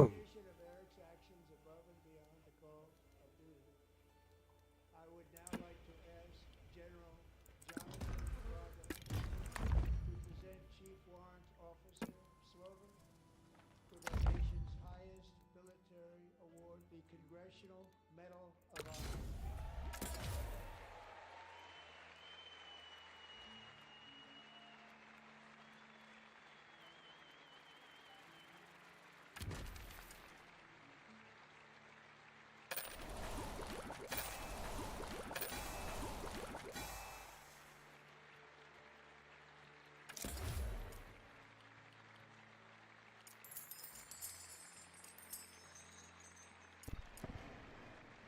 Oh my god!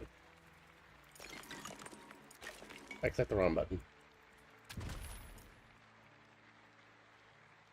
Let's see. I feel like I know this map. Is it the Four Corners pre-made map? Yeah, it's the Four Corners map.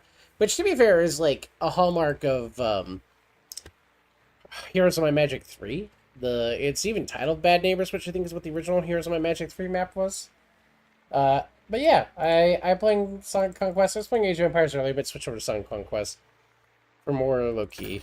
Just mostly because, like, I'm getting bamboozled in Age of Empires currently. And, it's not a problem. I think it's just I'm not competent with, the newest update. So I will switch over to something that I know I'm a little bit better at. I grew up playing these type of games, the Heroes games.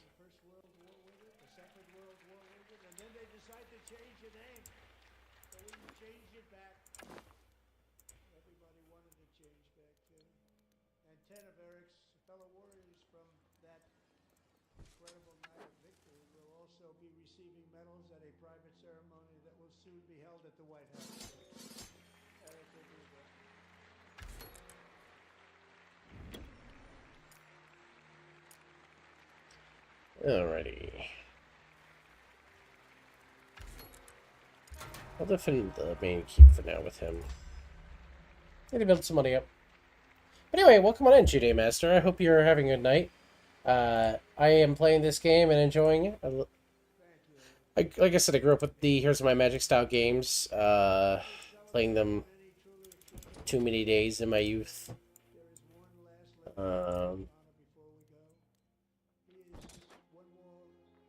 Oh, that was done quickly.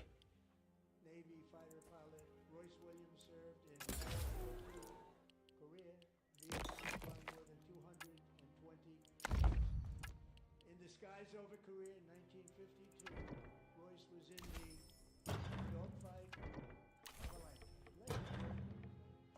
Flying through blizzard conditions, his squadron was ambushed by 7 Soviet. Just a lot of money going in. I'm playing on the easiest difficulty because I was getting steamrolled earlier on the lower difficulty. This game is obviously a lot harder than Heroes of My Magic 3. But that's because it has competent bot versus, you know, what suffered inside, Here's My Magic 3 for a long time. I mean, I lost the stuff up here, but, like, I feel like I'm pressing through. Oh, one of the enemies has died. I assume up here. This guy got himself whacked up here.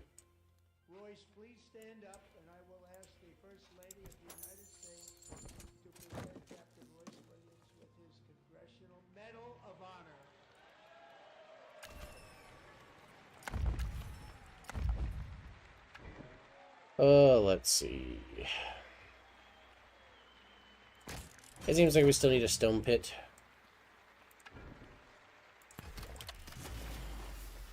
Wait, which one do we have? Do we have the factory or the foundry? Oh, we had the merchant's guild. Okay, since we have the factory, the foundry. Okay, we ball. We're going in. If I don't like the battle result, I'll do it manually. Oh my god. Maybe when the game is like, kill all your troops. No, please don't. I understand this is going to be a hard fight. And they've literally got advanced siegecraft.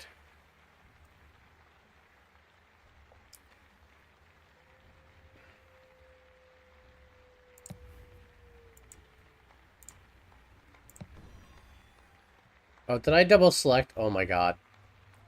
That's okay.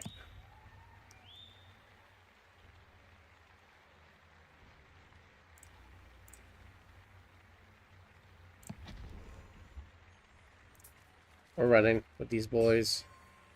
We're running with the devil.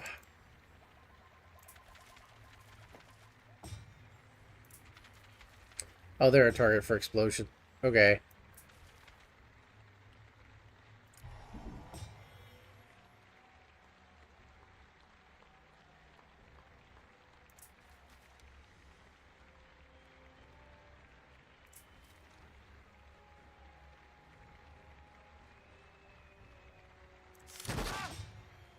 Damn.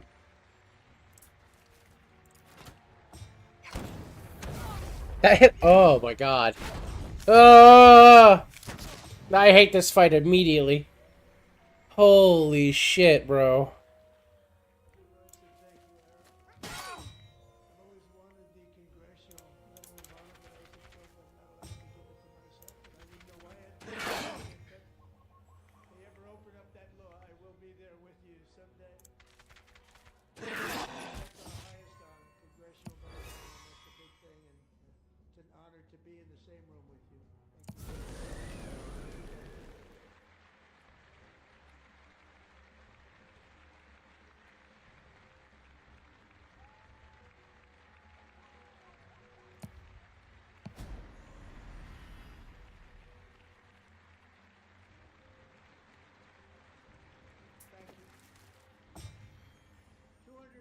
Years is a long time in the life of a nation, but in another sense, it's really a mere moment in the eye of history. Two of the gentlemen we met in the gallery this morning, 1 century ago, 100 years before, on July 4th, 1866, the author of the Declaration of Freedom, Thomas Jefferson, through his last breath. Just a single long human lifespan separates the giants who declared and won our independence from the heroes who stand before us. Everything our nation has done, everything we have achieved, has been the work of those few great lifetimes. In those brief chapters, America grew its nation from 13 million into the pinnacle of human civilization, the strongest, wealthiest, My god, this was a hard fight, mostly because I didn't know that did it. Oh my god, that's so much explosion damage. Oh my god.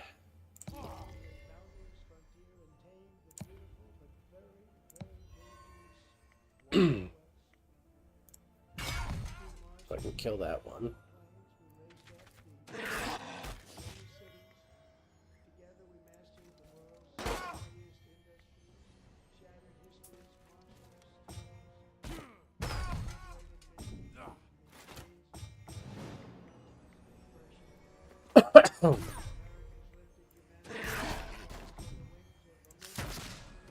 I won, but at what cost? Holy cow. That's brutal. Jiminy Christmas. He really hasn't talked about anything involving the Justice Department.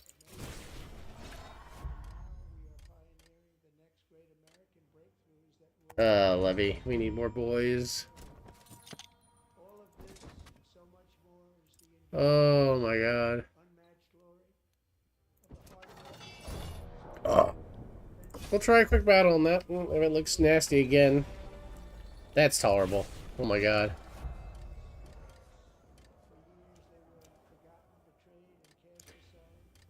Command.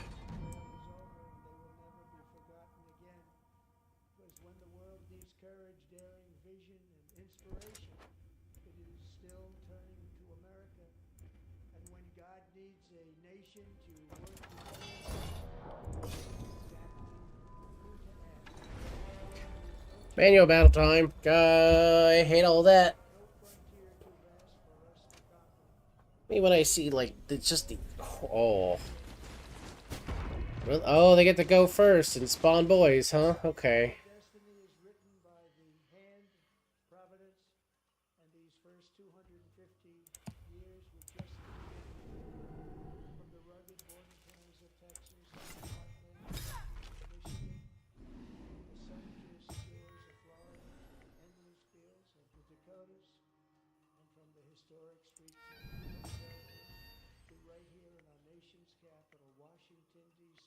Golden age of America is upon us.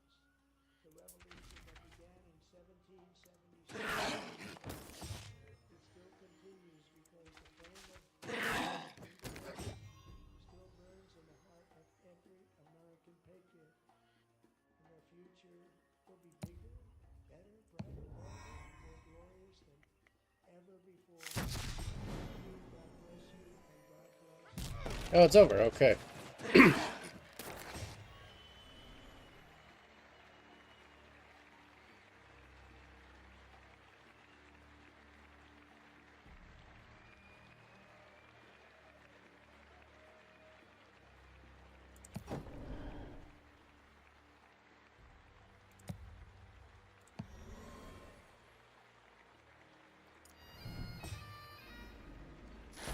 Oh. God.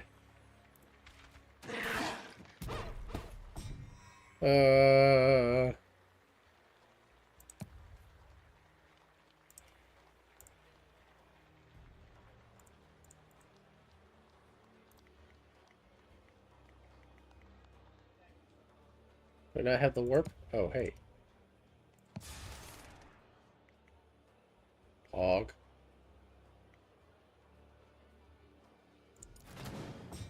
Do that for my sanity.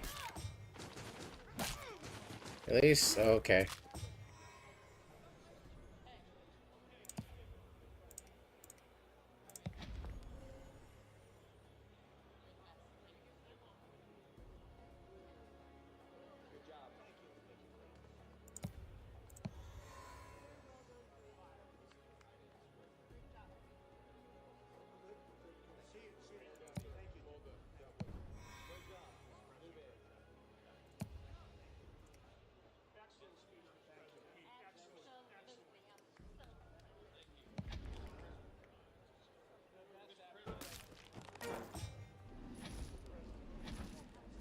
Oh, well, at least I got something on him. Ugh.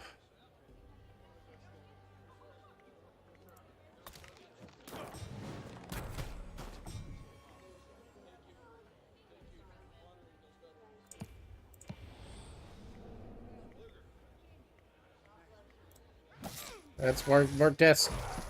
Oh my god!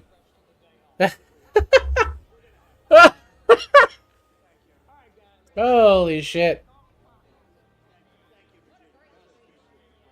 What went wrong?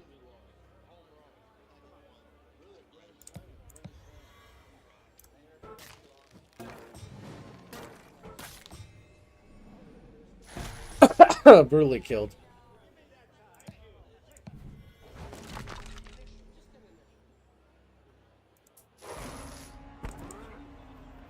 That dude was like hitting like a Mack truck. I can't do anything about that. I feel constantly like unit weight is really okay. Whatever, it's fine. I already know this because I've already had someone die. That's funny.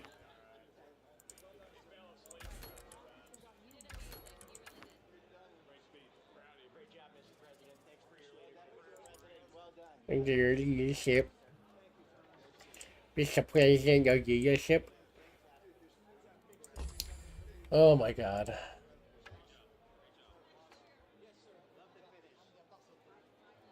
May I have your hair, sir? Oh, that's cool. That's terrifying.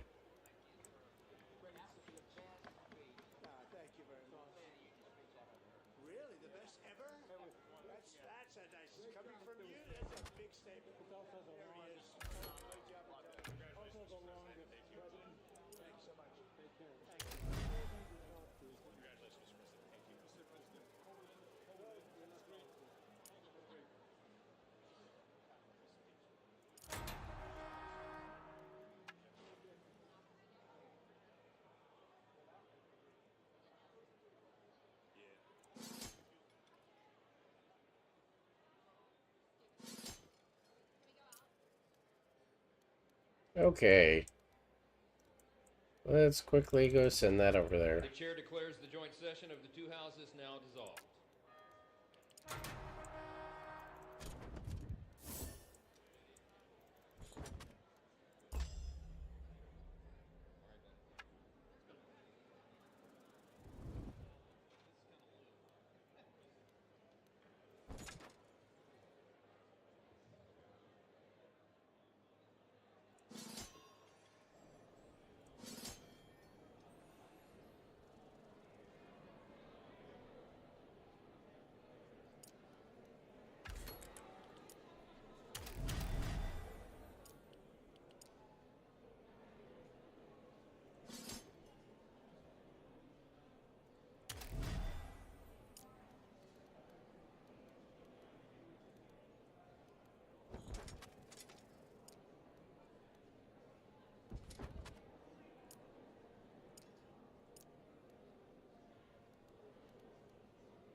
Oh, God, golly gee.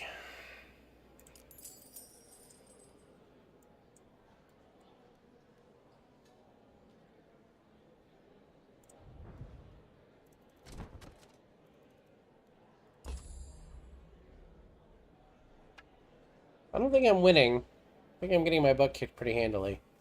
But I don't know.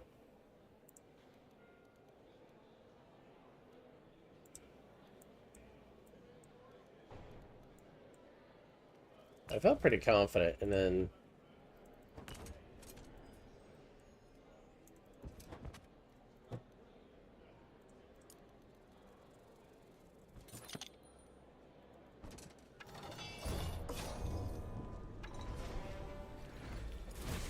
Looks like that shitty loss, but it's okay.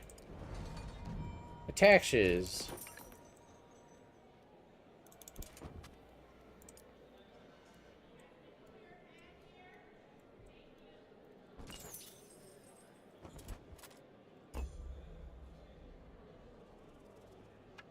Oh, goodness.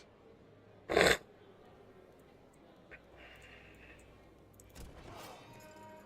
we'll try it. It said fair. Man, I hope this is fair. Doesn't feel fair.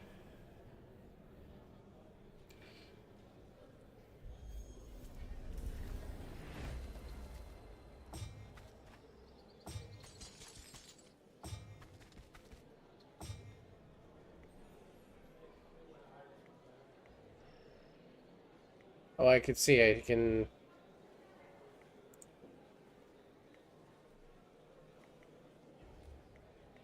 I'm not getting here this turn. Okay, let's do that. Okay.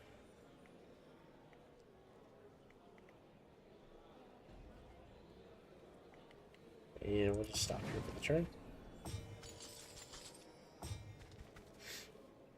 They're all boosted up.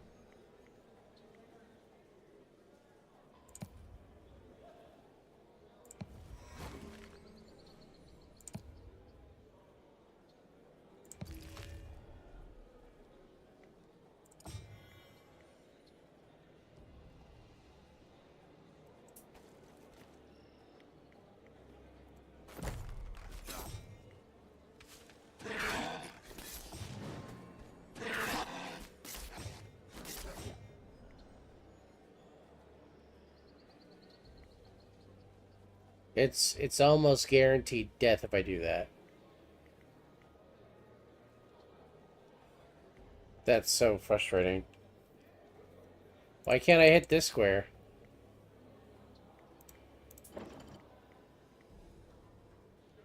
It's still guaranteed death.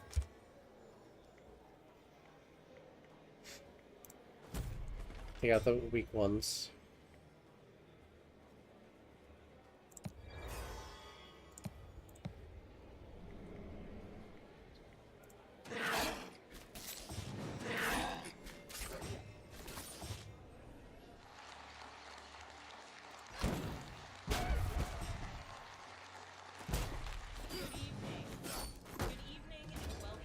Ah, Miss Spamberger's reply now. In 1705, the people of the Virginia colony gathered here to take on the extraordinary task of governing themselves. Before there was a declaration of independence, a constitution, or a bill of rights, there were people in this room. The people who served here ultimately dreamed of what a new nation, unlike anything the world had ever seen or be. The United States was founded on the idea that ordinary people could reject the unacceptable excesses of poor leadership, band together to demand better of their government, and create a nation that would be an example for the world.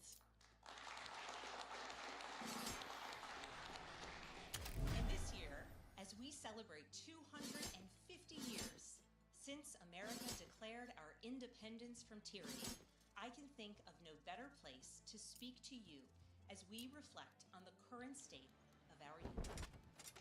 Tonight, as we watched our nation's lawmakers gather for a joint session of Congress, did not hear the truth from our president.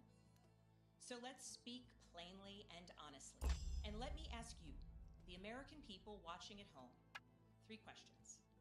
Is the president working to make life more affordable for you and your family? Is the president working to keep Americans safe both at home and abroad? Is the president working for you? As I campaigned for governor last year, I traveled to every corner of Virginia, and I heard the same pressing concern everywhere. Costs are too high. Housing, healthcare, energy, and childcare. And I know these same conversations are being had all across this country. Because since this president took office last year, his reckless trade policies have forced American families to pay more than $1,700 each in tariff costs. Small businesses have suffered, farmers have suffered, some losing entire markets. Everyday Americans are paying the price. And even though the Supreme Court struck these tariffs down 4 days ago, the damage to us, the American people, has already been done. Meanwhile, the president is planning for new tariffs, another massive tax hike on you and your family. And Republicans in Congress, they remain willing to assert their constitutional authority to stop it. They're making your life harder. They're making your life more expensive. They're even making it more difficult to see a doctor. Rural health clinics in Virginia and across the country are already closing their doors thanks to the so-called One Big Beautiful Bill, championed by the president and Republicans in Congress. And tonight, the president celebrated this law, the one threatening rural hospitals, stripping healthcare from millions of Americans and driving up costs in energy and housing, all while cutting food programs for hungry kids. But here in Virginia, I am working with our state legislature to lower costs and make the Commonwealth more affordable. And it's not just me. Democrats across the country are laser focused on affordability in our nation's capital and in state capitals and communities across America. In the most innovative and exceptional nation in the history of the world, Americans deserve to know that their leaders are focused on addressing the problems that keep them up at night.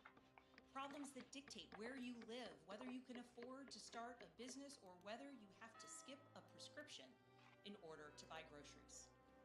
So I'll ask again, is the president working to make life more affordable for you and your family? We all know the answer is no. I grew up in a house of service. My mother was a nurse and my father was a career law enforcement officer. I began my career by following in my father's footsteps as a federal agent, working money laundering and narcotics cases. I worked side by side with local and state police to keep our communities safe and to uphold and enforce the law. Law enforcement officers across the country know that it is a unique responsibility to do the serious work of investigating crimes, comforting victims, and making arrests. It's about building trust, and that requires an abiding sense of duty and commitment to the community. And yet, our president has sent poorly trained federal agents into our cities, where they have arrested and detained American citizens and people who aspire to be Americans. And they have done it without a warrant. They have ripped nursing mothers away from their babies. They have sent children, a little boy in a blue bunny hat, children to far-off detention centers, and they have killed American citizens in our streets. And they have done it all with their faces masked from accountability. Every minute spent sowing fear is a minute not spent investigating murders, crimes against children, or the criminals defrauding seniors of their life savings. Our president told us tonight we are safer because these agents arrest mothers and detain children. Think about that. Our broken immigration system is something to be fixed, not an excuse for unaccountable agents to terrorize our communities.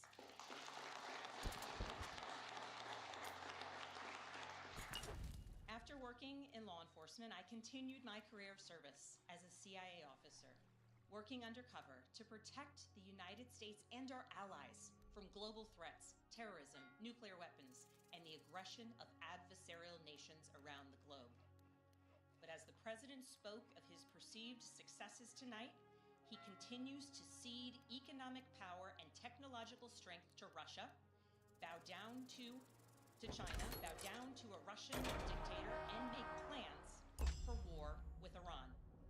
Here's the truth. Over the last year, through DOGE, mass firings, and the appointment of deeply unserious people to our nation's most serious positions, our president has endangered the long and storied history of the United States of America being a force for good.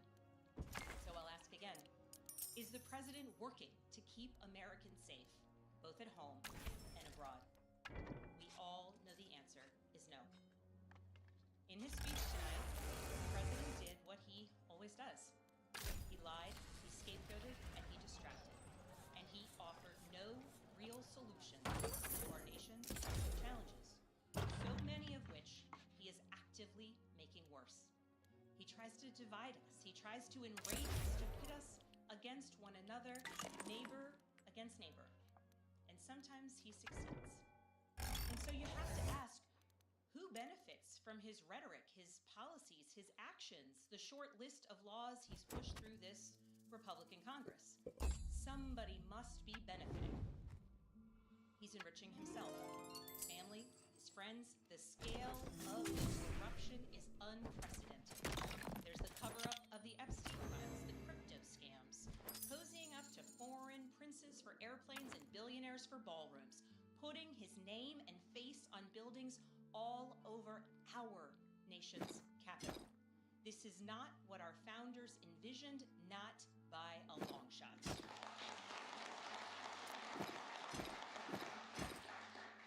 So I'll ask again, is the president working for you?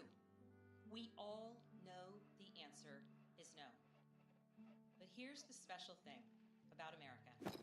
On our 250th anniversary, we know better than any nation what is possible when ordinary citizens, like those who once dreamed right here, this room, reject the unacceptable and demand more of their government.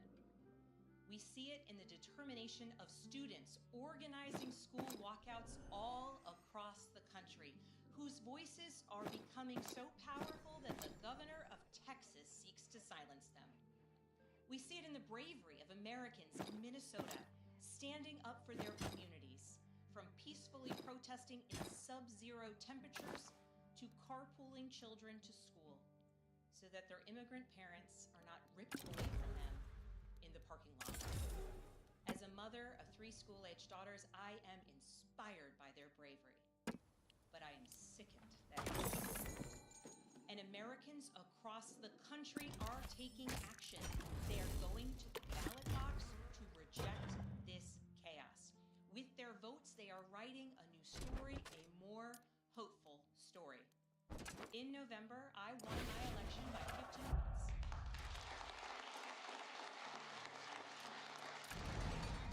And we won 13 new seats in our state legislature. Because voters decided they wanted something different. Our campaign earned votes from Democrats, Republicans, independents, and everyone in between. Because they knew as citizens they could demand more, that they could vote for what they believe matters, and that they didn't need to be constrained by a party or political affiliation. This is happening across the country. New Jersey elected Mikey Sherrill as governor in a double-digit victory. Democrats flipped state legislative seats in places like Georgia, Iowa, Mississippi, and Texas. The list goes on and on. Ordinary Americans are stepping up to run in the spirit of our forefathers. They are running to demand more and to do more for their neighbors and communities. I know the story well. I first ran for office in 2018 alongside dozens of other Democrats who did the seemingly impossible, flipping 41 seats in Congress. In my case, I was the first Democrat elected in 50 years, swinging our district 17 points. Those who are stepping up now to run will win in November because Americans, you at home, know you can demand more and that we are working to lower costs. We are working to keep our communities and our country safe, and we are working for you.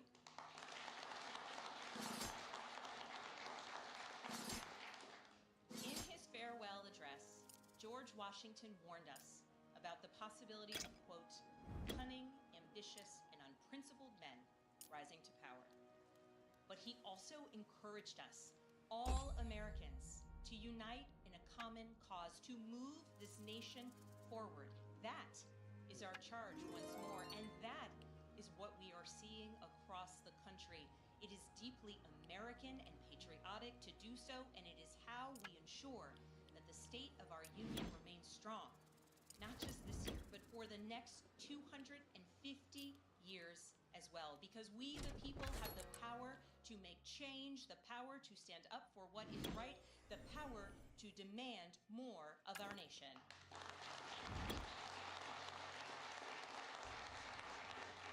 May God bless the Commonwealth of Virginia, and may God bless the United States of America.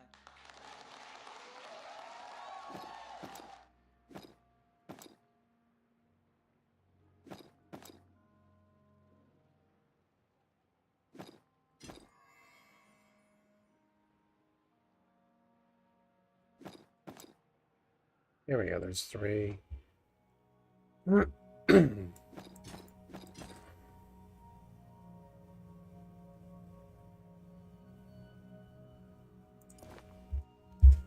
Okay. Let's see, I don't know if they're going to play something with these two afterwards, but I'm not staying around for that. I'm going to go ahead and quickly finish up my game and be done for the night. I don't know. So, like, Trump didn't talk about DOJ stuff. Spanberger did. Trump talked about his warmongering, Venezuela, Iran, and all the peace deals he supposedly has arranged. Spanberger criticized them, but I don't think she really went into them deeply. Because I think for national Democrats, Ayatollah bad, Venezuela leader bad. It's really hard to be like, yes, we oppose them unilaterally, when like there were hawk components in the National Democrat Party. There are probably people at a fundamental level in the Democratic Party who hate those things. But I think the National Party doesn't care. The economy is hit or miss. I don't know a lot about how people are doing. When I was listening to the CNN like pre-town discussion, there was a boomery guy who tried to bring up being conservative and advocating for small government stuff. But that's not Trump. Like, that's just...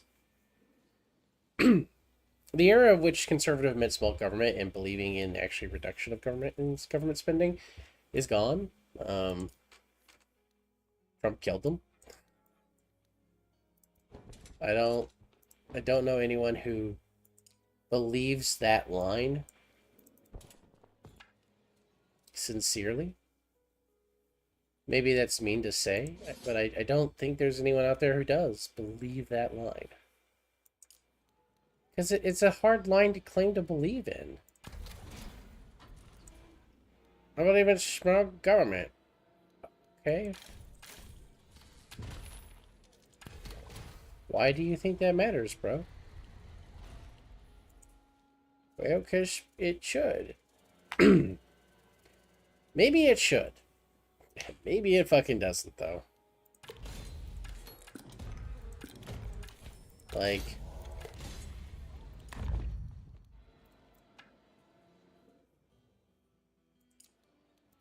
I don't know.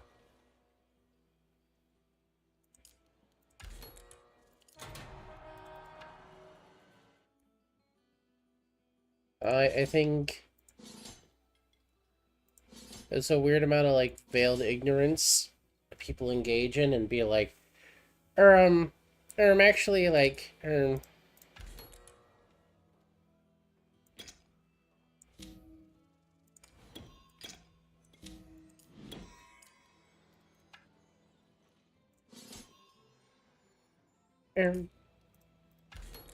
don't agree with the government.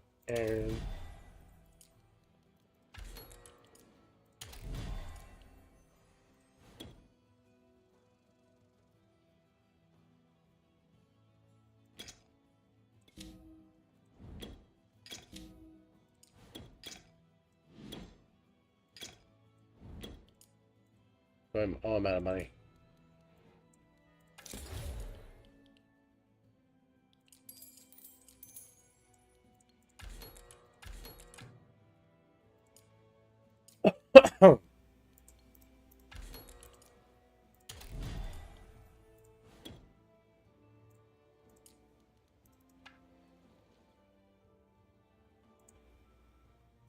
Yeah, okay. I'll send this lady over here.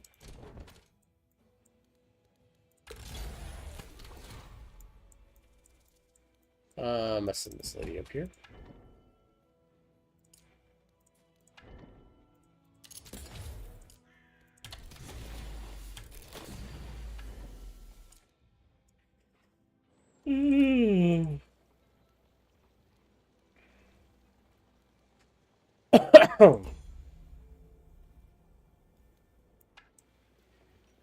It feels like a dead horse getting beat to death more and more and more anytime I hear someone talk about conservatism. Because I grew up in a house where, like, that's what my parents believed. It has nothing in common with the modern day Republican Party. They call themselves it, but I can't tell you that they are. Like, the words don't mean the same thing.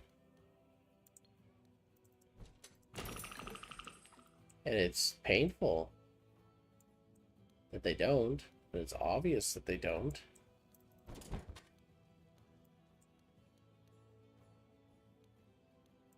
I don't even think it's that surprising, you know, like...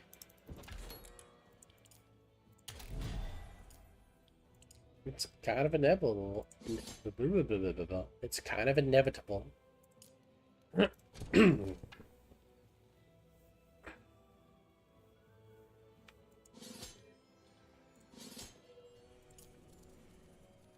Like, and the sad part is like, I don't think it's anything necessarily bad. Okay, maybe we build...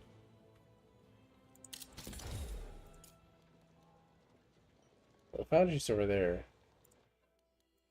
Maybe we build the Merchants Guild, and we build the factory over here. Oh, but that's okay, because we could build like a workshop over here. Okay, well, I tear down this then.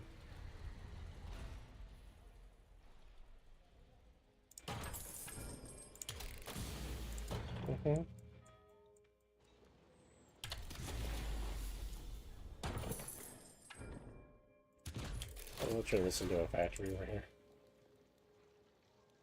Oh.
Alrighty. Acceptable losses. Get that 9th troop. Oh, well, he has ashes. Oh, just a huge amount of initiative bump. Okay.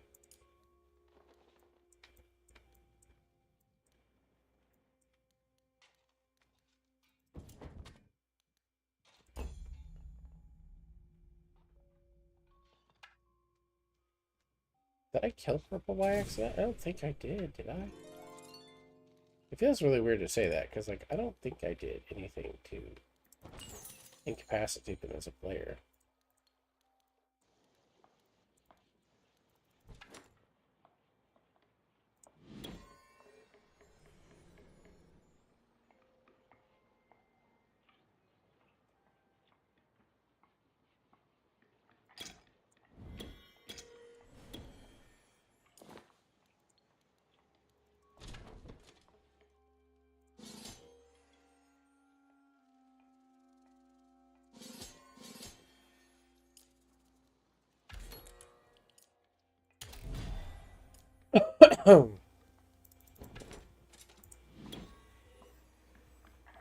Yeah.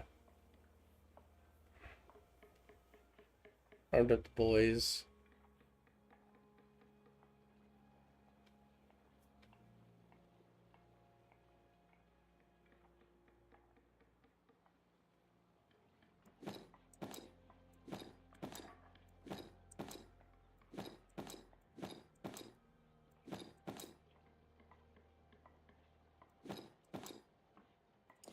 But now we'll do that.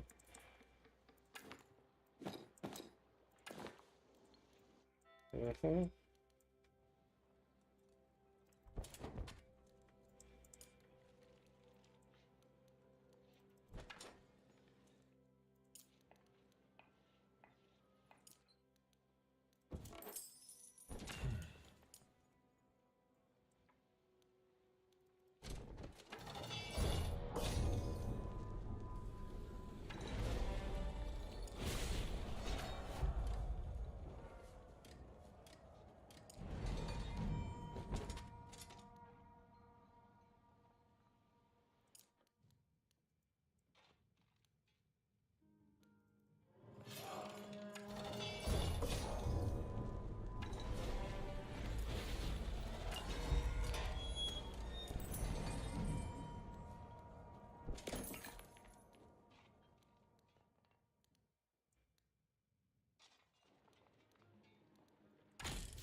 Mm-hmm. It's the rally point. And build... Oh, not a foundry. We want the factory. It has a bunch of money cost. Yep. So...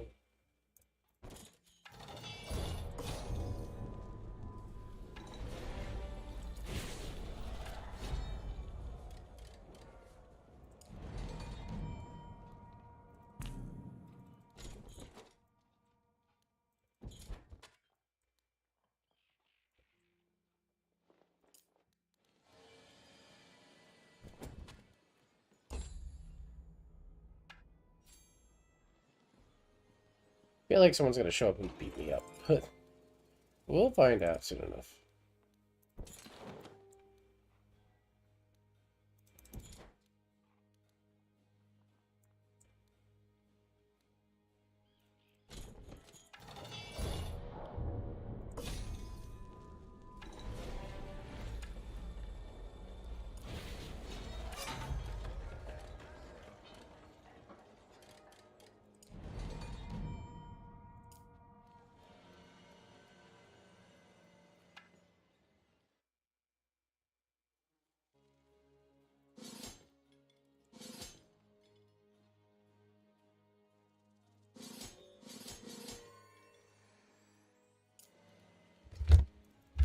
Hi, boy. Yeah, you just threw yourself up here. Are you okay, little man?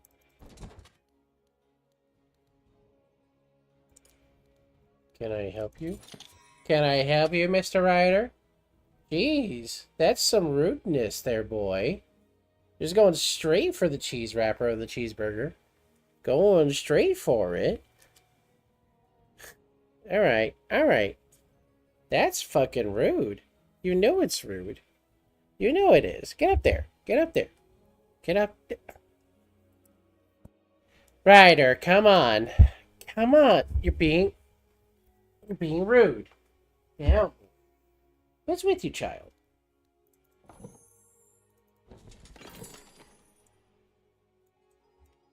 That was entertainingly rude. I mean, this combat's going pretty well. I feel like I've got like almost half the map. I feel like, or at least my actual corner.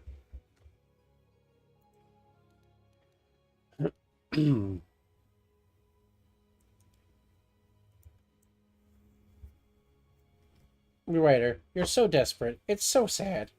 It really is. Boy. Boy. Boy. You have food upstairs in a little bit. Upstairs in a little bit. What's with you? What's with you? A little shit.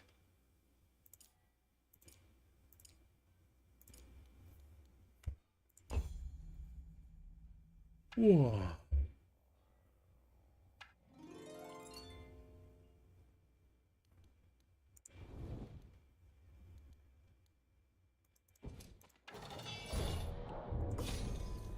Time for the rats. That's acceptable losses. I don't care about the chasing them away thing.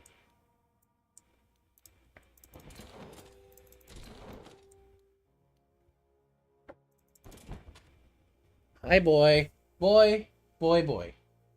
Boy, boy, boy, boy, boy.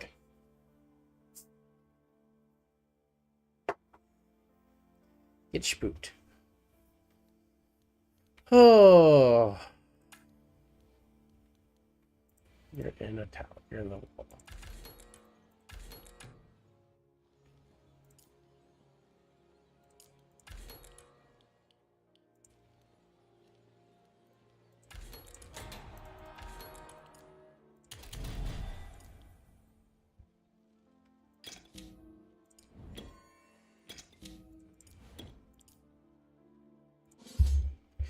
Ryder, I swear, boy. Sit. Stop. Sit. Stop. It's not funny. It's just you being anxious. For food.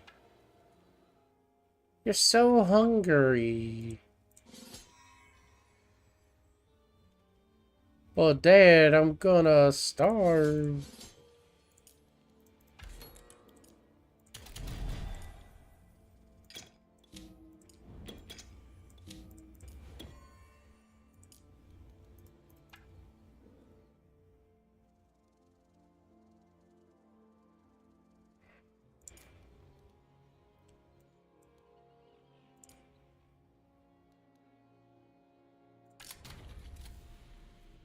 Need a sawmill? Okay.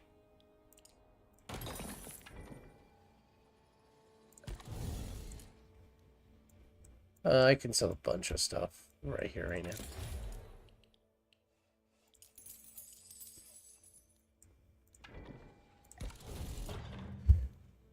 That'll let me upgrade that. Okay. Yeah, you can upgrade that. That's fine.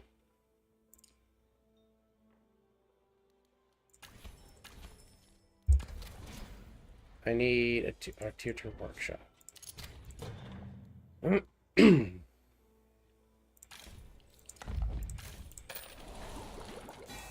that guy.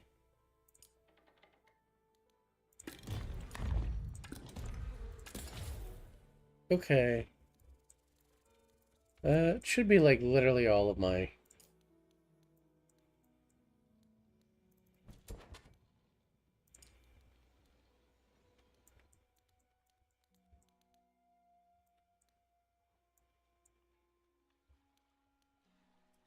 Ryder boy, just stop! I'll save the game and we'll be done for the night, Mr. Writer, so I can take my trash up so you'll leave me alone. Thank you for anyone who tuned in. I know I was a rambly stream. I know I took my shots at the president. He's the president. He can take the shots. That's literally his job, to take the shots. Listen, I hope you stay safe.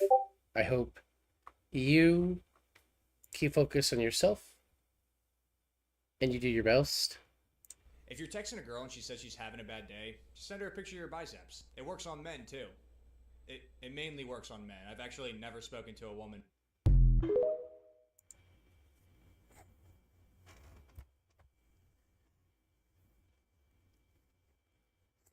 Anyway, you have a good day. You focus on yourself. You will hopefully have a better night. Hopefully you don't let the shit that was said affect you at all. I hope everything you have tomorrow is success. And do your best to not let it get to you. Keep your peace as best as you can. Love y'all. Until tomorrow, when I play Wizard 101 with Mama Zealot, and Doc probably will play Cult of Lamb or Draw. We'll see you then. You know,